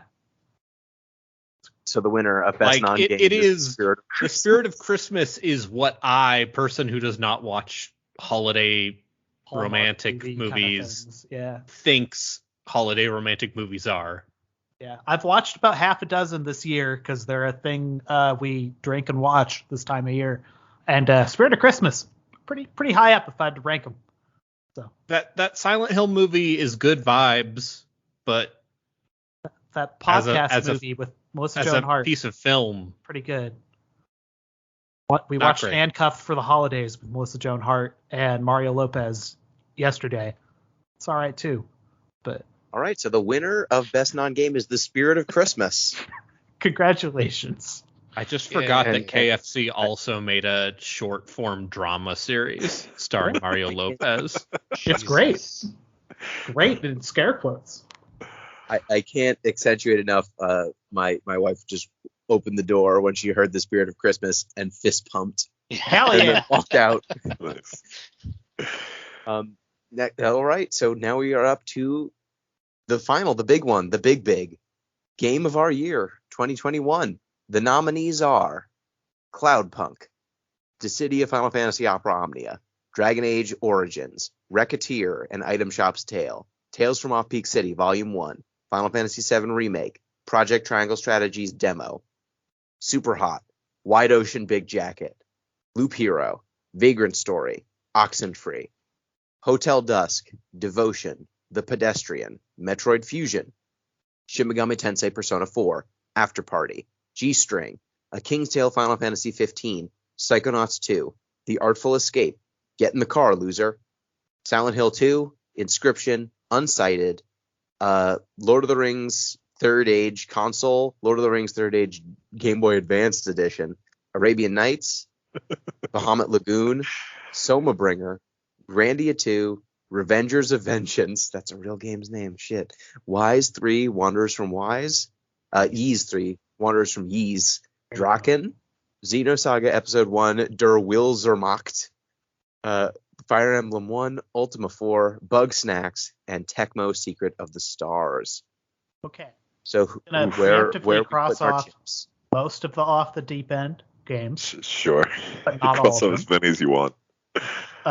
Select, yeah. There I we go. don't think Lord of the Rings The Third Age GBA edition is going to hang necessarily. Okay, I think we can get rid of safely G-String. I think we can get rid of Cloudpunk. I think we Yeah. can get rid of Dissidia Opera Omnia. I think we can get rid of. Triangle Strategy. Dragon Age probably Origins. Is anyone voting for Dragon Age Origins? I think No, we didn't are. we all agree we hated it? Yeah, we did not like it. It just makes me sad. Wide Ocean Big Jacket. I think we could get rid of. Yeah. Yeah. Loop Hero for I think sure. everyone agreed that After okay, Party wait. or Oxenfree. Before we keep going here, what's the goal here? We're just one and then like couple runners up, or Yeah, Okay. we're trying to get down to the winner and a few runners up. I Okay. think we can get rid of the Pedestrian. Get rid of Yeah. King's Tale. Em, are you standing for Vagrant Story? Is that why that's still on there? Oh yeah. Okay. Oh Heck, yeah. Make your case. I'd love to hear it. But we'll keep going through the list. I'm getting rid of Draken. Sure. I don't think we can do that. Wait, I think it's one of the games of our year. Okay. It's like a runner. It's not the game of our year, but the amount of talk that game has generated. That's true. I- That's true. True. I think Gino, we raised almost Draken is $1,000. we By can get rid of. gay enthusiasts the world over. I think Yeah. we I can think get rid of Bug Snacks. Oxenfree and After Party. Bug Yeah. Snacks as well, right? Yeah, I'd say so. Yeah, I'd say so. Maybe Unsighted? Suikoden? I'm fine with that. Yeah, cool. Suikoden? Yes, you can get rid of that. That's not the RPG off the deep end we'll fight for. Silent Hill 2. Innovative, Gino. interesting, not very good. I'm Yeah. glad I played Silent Hill 2 this year, and like it's one of those things where I played it and I'm like, I get it. I see why people love this game, Yeah, but it's not. you need to understand that from the perspective of a Resident Evil weirdo who eats pre-rendered camera angles for breakfast, it's not a great one of those. I will also I'm going to back up Gino, and it pains me to say this. As much as I respect the narrative of Get in the Car Loser, I don't like fucking playing that game. Nor do Yeah. I. I know the person who did the music for it, and I've done business with them, so I was gonna like recuse myself if it came to that for best music, but I don't really like the vocal tracks in that soundtrack at all, and they play during the fights, so I'm telling on you. it's kind of like bums me most out. of the game. I'm telling Yeah. your friend. I got the receipts. I like her music, to be clear. It's good stuff. But Give anyway. it to the judge. Please don't So- fuck with she's a really cool person, okay? Xenosaga Episode 1. Why is it still here? Xenosaga Episode 1 is a lifestyle choice, Gino. Yeah. Xenosaga Episode 1 is the absolute apex of JRPG excess during the late PS1, early PS2 era before Square fucked up and crashed the industry forever, destroyed the genre, burned it to the ground, etc. And the cop showed up and repossessed everything. Did we mention that if you put all of the cutscenes together, it's an over 7-hour movie? Okay, what about the part where Xenosaga Part 1 is meant to be the first part of a 6-part series, but then due to Namco realizing that was a bad idea, they scaled it back to 3. You're making So- a lot of arguments that are not convincing me that this game should still be on the The list. virtue like- of audacity is a great one, Yeah, Gino. like it's really crazy how out there they went. I think it's telling that they were never able to even go halfway as far out there again in the same series. Like the next game is about half as long. The third one is like 2/3 as long. Xenoblade doesn't even go as hard with its robots and Jesus and existentialism. Yeah, like it's as an excess thing. It's a really So pretty you're kind of crazy saying game. remove it. You're saying kill it, but you If don't we- want to kill Sounds like. Look, if we can only keep it or Grandia 2, I'm gonna have a hard time choosing between them. But one of those It's has gone. to stay. Oh, they I can't mean, both listen, stand. as far as games I would recommend to other human beings, it's Grandia 2. But as far as games that I hold dearly in my heart, it's Xenosaga. Grandia 2 is like the people's I'm choice. quiet for a reason. Okay, so the remaining games that have not been suffered the knife are Vagrant from the Story, top. Vagrant Story. Oh, sorry. Tales from Off Peak City Volume 1, FF7 Remake, Super Hot, Vagrant Story, Devotion, Metroid Fusion, Shin Megami Tensei Persona 4, Psychonauts 2, The Artful Escape, Inscription, Grandia 2, and Draken. It's 12, I think. I would say, can we get rid of Persona 4 because we didn't even want to finish Yes. it? I Yes. was Yeah. going to mention that that's my pick. Oh, Lead on. I'm willing to eliminate it eventually, but Persona Oh, the old 4 shoemaker. Shh. I think it's important to say this. Jeff, Braden, Gino, and I don't fucking know each other if a certain video series about Persona 4 doesn't get made. And Persona 4 has created a community that we are still a part of as a result. It's true. And the game itself, while long and overstays its welcome, which is a problem that every Atlas JRPG has had since the dawn of fucking time. The journey and the characters there are still forever ingrained in my head, and replaying it as part of a pick for this podcast series basically reminded me of how it might be one of the most important games to me as a person. That's fair. So we will leave it on the list I for think now. that's fair. What if we got rid of Metroid? Just Fusion? like how ZP and I wouldn't be friends without freaking Kill la Kill. Ooh, We don't that's a talk good about that. anime. Oh, fuck off, Pete. ZP and I became friends Yes, why not? because we had a mutual distaste for Kill la Kill. As a connoisseur of games okay, where teenage girls' boobs get bigger, I feel like you'd love Kill la Kill. No. Apparently, you didn't like it. What if Not we big got enough. rid of Metroid Fusion? though? Yes, we That's can fine. get rid of Metroid Fusion. That's fine. Okay, I now like we're at the Jenga block phase where we need to find the Everybody parts needs where to pick there will one be game is what I resistance. would say. So everyone pick Okay. your games, and whatever's not highlighted gets the cut. Okay. Alright, sounds good. Fine, we can Learn only how to pick highlight one. something. Only one. I only picked one, and I'm sticking with that. Look, it's painful. It hurts. I'm going to pick Who- FF7 Remake. Who I picked feel like Super that Hot? game is the people's choice. That Oh. game is so Who much better than it highlighted has any Super Hot right and to who be. highlighted Vagrant Story? I highlighted Super Hot. I highlighted Vagrant Story. Fuck. Jeff, are you going to I, take I Tales from feel like City? if we allowed each other to pick two games, literally we would only eliminate like one game. Yes. You get one. correct. Jeff, are you going to take Tales from Off Peak City? I don't like this collusion. No one's gonna take Tales from Off Peak City. Grandia 2, Jeff. Grandia Gino. 2. Are you going to pick Think. Tales from Off Peak City? I don't know. Is Think it. someone gonna pick Devotion? I've chosen Tales from Off Peak City. I think Good. someone's Okay. got to acknowledge it that. wrong. I liked that thing a lot. So we've got Devotion. I need to pick between Devotion and Psychonauts 2. Then. Fuck. Tough one to do now. Fuck. I'm going to go with my brand. I'm going to Gino's go gonna with pick Psychonauts 2. too. Okay. I mean, you can't really pick Devotion considering Psychonauts 2 won Game of the Year 2021 over Devotion. Yeah. Yes, that's true.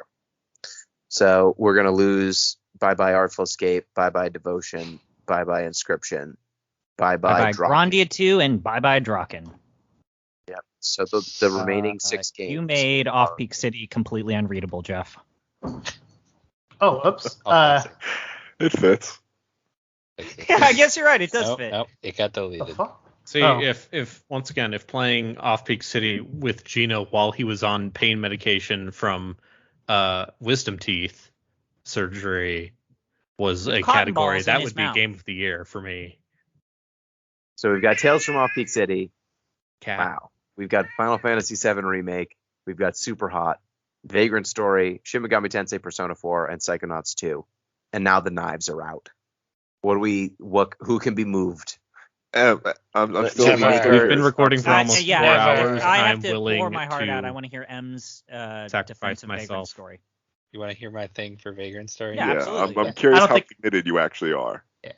Back when we played Vagrant Story for the podcast, everyone went into it and was like, it's going to be really difficult and it's going to be a grueling experience and you're not going to get the mechanics at all.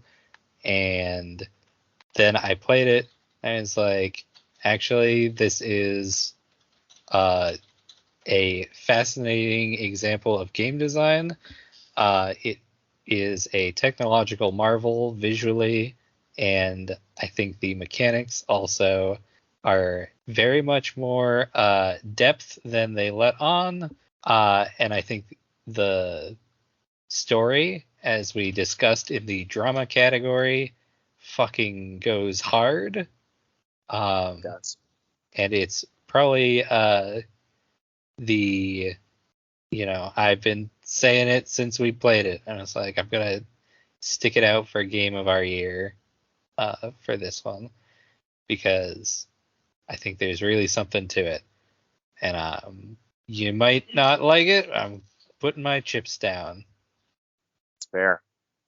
Okay. Pete, how committed are you to Super Hot? So I don't think we really need to say too much more about Super Hot. I mean, it has the best mechanic of the year. It's a game we'd all probably like to see a little bit more of. It's pretty short, it's pretty simple, it's got a cool twist. I think the value of Super Hot was that it was close to the top of so many of our categories. So among the things we have left, I don't think there's anything. Honestly, the one thing that I think would be closest to Super Hot, weirdly enough, would be Persona 4, if we can somehow get enough traction there. Psychonauts 2 is pretty good, y'all. Yeah, You go it into is. those minds. You go into the mind of a person who does not experience senses anymore, and you help him overcome panic attacks due to sensory overload. And you assemble a band made up of the 5 senses. I like Psychonauts 2 a lot. I voted for it in a couple categories here, but I think if you're trying to make the case that it's a good game because it has like almost anything to say about actual mental health, I'm like, no, it doesn't. It really doesn't. It really Like doesn't. it's actually the idea of like Hacking into a brain and like fixing a part of the brain and then curing people of their mental health is not. Yeah, or even just at like I all don't know, cool or mental even connections as a mechanic doesn't like I don't know. I'm not gonna sit here and say it's like fucking 9 Strangers levels of like actually harmful and bad. It's just like I don't think there's any like the notion of like it's bad to manipulate people. Like no shit, it's bad to manipulate people. That's not a mental health concept. That's just like ethics basically. Which there's like a component of ethics and like learning on how to like do professional mental health work. So okay, there you go. Okay. But It sounds game, as though I am not going to be able to pull anyone to Psychonauts 2. So my vote is now it's now free. So I am going to Jeff, sell me on Tales from Off-Peak City. Here's Jeff's pitch for this category. Tales from Off-Peak City is a unique, wonderful experience in a genre that I've kind of written off at a certain point after playing Dear Esther, which is like it's kind of a walking sim, but it's got adventure game elements. I love the way it uses music, just the bizarre interactions with people you've got. The setup of the game, I think, is very strong. I appreciate its length. It's made me go out and realize that I actually have bought the Norwood Suite like 100 years ago and like a Humble Bundle. And I want to dig more into this Cosmo D guy. I think of games that Deep Listens covered this year, it's one of the deepest cuts y'all touched. And I'm really glad you surfaced it. So in a sense, I kind of want to just like acknowledge that, it was brought to light and it's actually very cool and good. And if you're on the fence, there's a demo of it that's maybe the first third to half of the game. So like go check it out. It's really neat. But if you're gonna tell me I have to choose between this and, for instance, just Super Hot, I'm gonna choose Super Hot 100% of the time. I'm kind of just want Off-Peak City Volume 1. I think it's Caetano's Slice is the full name of it. It's due, but I'm Team Super Hot for winning. Two votes for Super Hot. Yeah, but I'm like honored to be nominated for. I don't see why we can't have like all 6 of these honored to be nominated. We got one winner, and Super Hot's the winner. That's Okay. I would. So, okay, if Tales from Off-Peak City will not win, my vote is probably between FF7 Remake and maybe Persona 4. Braden, sell me on FF7 Remake. Okay. I mean, if I wasn't going to win, I was going to turn over to M's side. But FF7 Remake is, once again, it is audacious. It is Audacity, which is a bad audio editing software that will spy on you for the government. However, Audacity is also the fucking audacity of they made Final Fantasy VII Remake and they made good on it is something that I, even as someone who whose only exposure to Final Fantasy VII is through cultural osmosis and you chuckleheads doing those podcasts 5 years ago, it is impressive that they managed to nail as much as they did. Mm-hmm. I also think plays like really well. the combat is good and the characterization is on point and like Aerith is so good. I love playing as Tifa. She's a fighting game character. Basically, Tifa punches, and it's almost like a character action game when you're playing as Tifa. It's great. Yeah, it's incredible. Yeah, take nothing. But away I from also feel like it might be a little off-brand for Off the Deep End to, support a beloved, popular video game that people have heard of in the last 15 years. That's what I'm saying. So what if I turned, to use a wrestling term, turned heel and Good job. moved my vote over to Vagrant Story because Yes! Vagrant Story is fucking crazy. Yes. Okay, so we got Vagrant Story with 2 votes. We've got Super Hot with 2 votes. We've got Shin Megami Tensei, and I'm here free float, and I'm a free agent. I've played Persona 4 so many times. And it's worth saying, yes, there's a reason why people still play this game, and there are parts of Persona 4 that are better than 5. I'm sorry, I'll say it again. Yeah, it's the best the series has ever been. But Which also is to our both- Persona 2 episode. some of the most glaring problems. Yeah, It does. I think it encapsulates a lot of Atlas. I think it really does, because it's so close every time. They're so close to doing something I think actually cool, and then they like right at the last minute they're like, fuck you, like, and it sucks. These And they do it, like, characters No, set up being queer. 4 is the happiest ending. 3 is the saddest ending. Fuck. And 5 is in the middle. We have to strike a balance between the two, and that's why Persona 4 5 and 3. is a game that is very angry, but it's not quite sure what it's angry about. I Well, still we have think to about decide that about- epilogue, the final words that Teddy says at the end of the epilogue of Persona 4. I genuinely do. Yeah. Like that sense of resolution. But then there's the epilogue of Golden, and they fuck it up. Yeah, I know. Well, I mean, So Persona 3's ending's basically been retconned to no longer be the beautiful, wonderful thing that it used to be. I don't even know if the answer is canon anymore. Fuck it. All right, I'm going to change my vote, and I will join Super Hot. Hey, All right, then I'll change my vote and I'll join Oh, Vagrant Story. yes. Fucking Here we what? are. Knives out. How do we resolve this? Do E3? we have to play a video game to... No, Resolve we this. need to see. Can anyone sway someone on the other side? Because Super Hot's fine. It's totally we- fine. Are we It's really good. going to allow Super Hot to become the fucking meme it wants to be? I It just doesn't don't matter, find 'cause it's Vagrant good. Story fun to play. I don't enjoy playing Vagrant Story, period. Like, at all. Allow me to- all. Allow me to read some words to you. Look, and I'm someone who like, Alexander O. Smith's translation of that game is still to this day like one of the most important standard. It is the gold standard for a localization of a verbose, dialogue-heavy game. And like the Trails games are like the 2 gold standards for JRPG localization. like Can I read some things to you? Mullencamp cultist, you fools think the dark will bend to you? Commander Grissom, we are prelates of the Lord, scum. We are not here to bend aught. We are come to cleanse. Commander Grissom, where did he go? Jan Rosencrantz, through the woods, he says. Will you follow him? Grissom, I must avenge the foul murder of my brother Dwayne.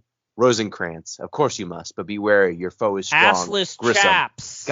God is stronger.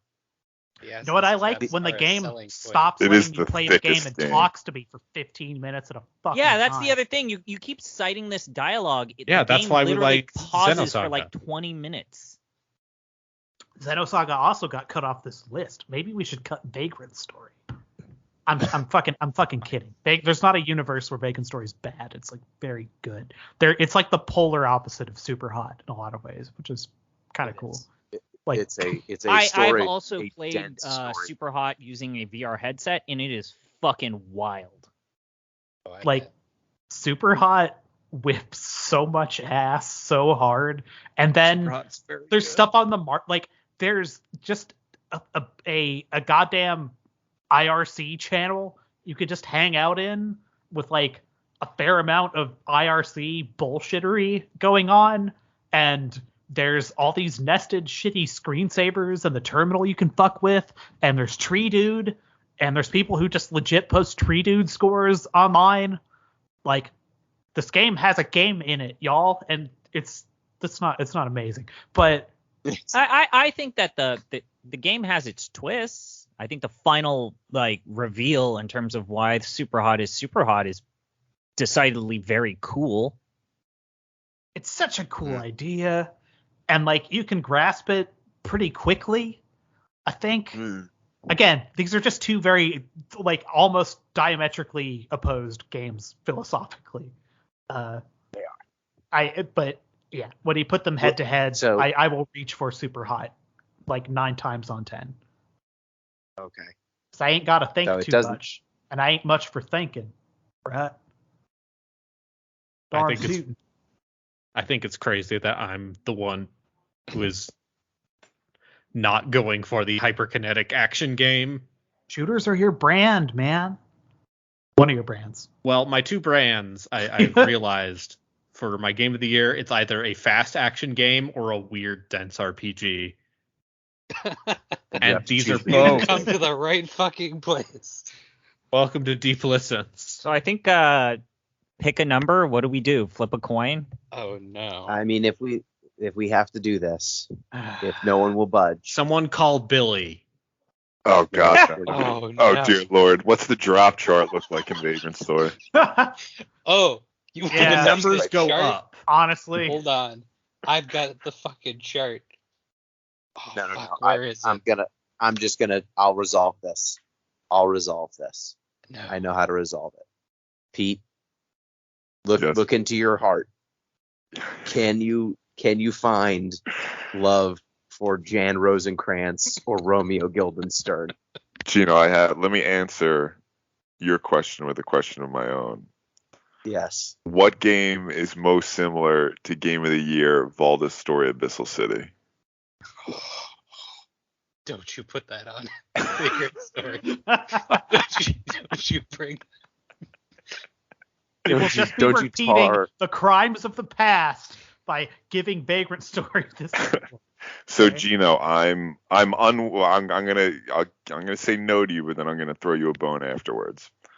I'm unwilling to switch my vote from Super Hot to Vagrant Story, but Okay.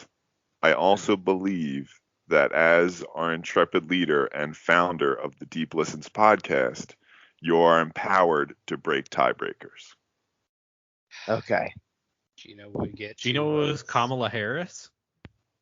Yes, Yes. that is exactly what I'm saying. President pro tempore of Deep Listens. Gino, I have a different proposal. What's your- What if you made another case for Psychonauts 2 as the middle ground pick? Is that we anyone can all- gonna switch? I mean, to I'd be Psychonauts? willing to do compromise that FF7 everyone remake. hates. Yeah, as the how about boring we make the compromise pick. that nobody truly loves, but it's the compromise that we can get behind. Would- The Tetris Can we get a effect compromise? this Nobody's year. happy with. Can we Okay, get a so- compromise on FF7 remake? How many people would jump to that if it broke the stalemate? I would jump. I would for- actually do that. I would actually jump to sure. That would do it. Fair. That would get us 2, I- 2, You know, Now we're I- split 2, 2, and 2. and 3. And 3, because I would jump.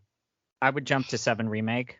All right, I think we have. it'd be I think popular. we have in- the solution. Jeff, Oh, don't I even mean, lie. popular You in my house. definitely switch to 7 remake. Great You've had story. nothing but nice things to say. Wait. What, Pete? I'm less happy with that than Vagrant Story, but I'm unwilling to switch just to be a dick about it. No. Not like this. What if okay? Third way. What if I Hashtag told third you way. guys that the pizza actually drugs? Okay, So I think Great 7 point. remake technically We're wins. not bringing more of you that. got you. I You think ride it- that slide. it does, The unless- worst unless- edition of this Game of the Year podcast I think we've ever done. I don't think so. Oh yeah, FF7 remake. Yeah, people are gonna be real pissed about that winning.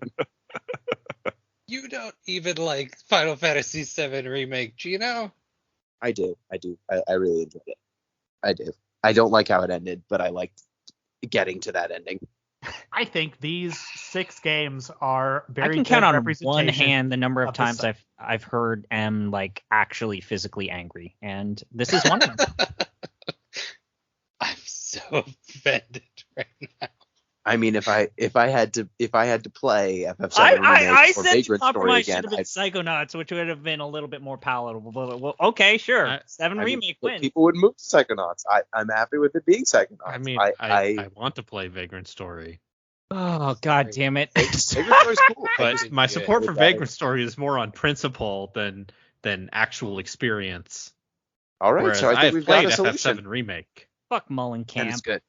So the And- winner and it- for Game of Our Year is FF7 Remake in a come from behind victory with runners up Tales from Off Peak City, Super Hot, Vagrant Story, Shin Megami Tensei Persona 4, and Psychonauts 2. And that puts it in the books for Game of the Year 2021. What a preposterous list.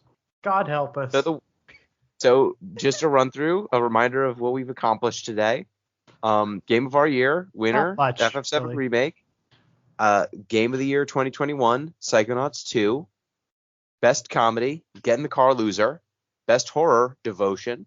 Best Drama, Vagrant Story. Best Action, Super Hot. Best Adventure, FF7 Remake. Best Character, Aerith Gainsborough and Tifa Lockhart from Final Fantasy VII Remake. Worst Character, James Sunderland from Silent Hill 2. We at the Deep Listens podcast believe that wife murder is bad, and so James Sunderland is the worst character. Best Soundtrack, Persona 4. Prettiest Game, The Artful Escape. Best Performance / Voice Acting, Psychonauts 2. Best Mechanic, The Game Only Moves When You Do, Super Hot. Biggest Disrespect to the Player's Time, G-String. Best Twist, literal Final Fantasy fans, 7 fans are embodied as narrow-minded wraiths in the game, Final Fantasy VII Remake. Worst Game of Our Year 2021, Tecmo Secret of the Stars. Worst Story and or Written Dialogue, Lord of the Rings, The Third Age Console Edition. John Paul Sartre Memorial Award for game that best expresses the ultimate futility of the human condition, Cloudpunk. Gino's Platypus Award for game that should not be, Final Fantasy VII Remake. ZP's Help, I'm Trapped in Sysiphean Torment Award, Xenosaga Episode 1. M's Sheeple Award, Most Wildly Overstated / Overrated, Cloudpunk. Jeff's Old Game Commendation, Grandia 2. Braden, ArbitraryWater Redacted, presents the Dubious Championship League. King's Quest 8, Mask of Eternity. Game that best is the biggest indictment of capitalism. Biggest indictment of capitalism, not necessarily game. Final Fantasy 14, Hikari no Tosan. Best non-game, The Spirit of Christmas. And that's it. That's it. Off the Deep End will have their own show at some point. Thank you, everyone. Thank you for participating. This has been our Game of the Year 2021. Woo. What a silly fucking thing we just did. That's Join us again next year. Very We'll long. do it all over again. and breathe. I I will can tell. have my fucking revenge. And Now a you know how reminder- Gino and I felt when a certain game, Bloodless Abyssal City, won Game of the Year. That was our first one too, wasn't it? Yeah, That it was was. also That was some such a- bullshit. Such a heady mistake. Really set the tone. So a reminder, if you want to get in touch with the show, you can do so at Deep Listens Pod on Twitter, deeplistens.libsyn.com. We have our comment sections, and deeplistenspodcast@gmail.com. You can also support the show on Patreon at patreon.com/deeplistens. It's been a real 2021, y'all. Thank you, everyone, for participating and listening to the show, writing in, supporting us throughout the year. It's been a long, hard year for everyone, and we appreciate your ongoing listenership and support so much. It makes all this fun to keep doing with our buddies. And thank you to the buddy crew. Thank you, Pete. Game of the Year is a marathon, not a sprint. Thank you for everyone who stuck it out till the end. Thank you, M. I want to make a case for Omega Labyrinth Life for Game of the Year. I like Thank you, CP. boobs. It's on this day to date that Joseph Stalin announced the liquidation of the kulaks as a class. Thank you. Boo. Thank you, Jeff. Love any excuse to talk about Simple 1500 series, volume 56, The Sniper. Thank you, Braden. I remember, if we get, what was it, like 100 more Patreons, we'll play fucking Unlimited Saga for Off the Deep End. Right. We'll do it. So thank We'll you. do it. Thank you, listeners. Till next year. Peace.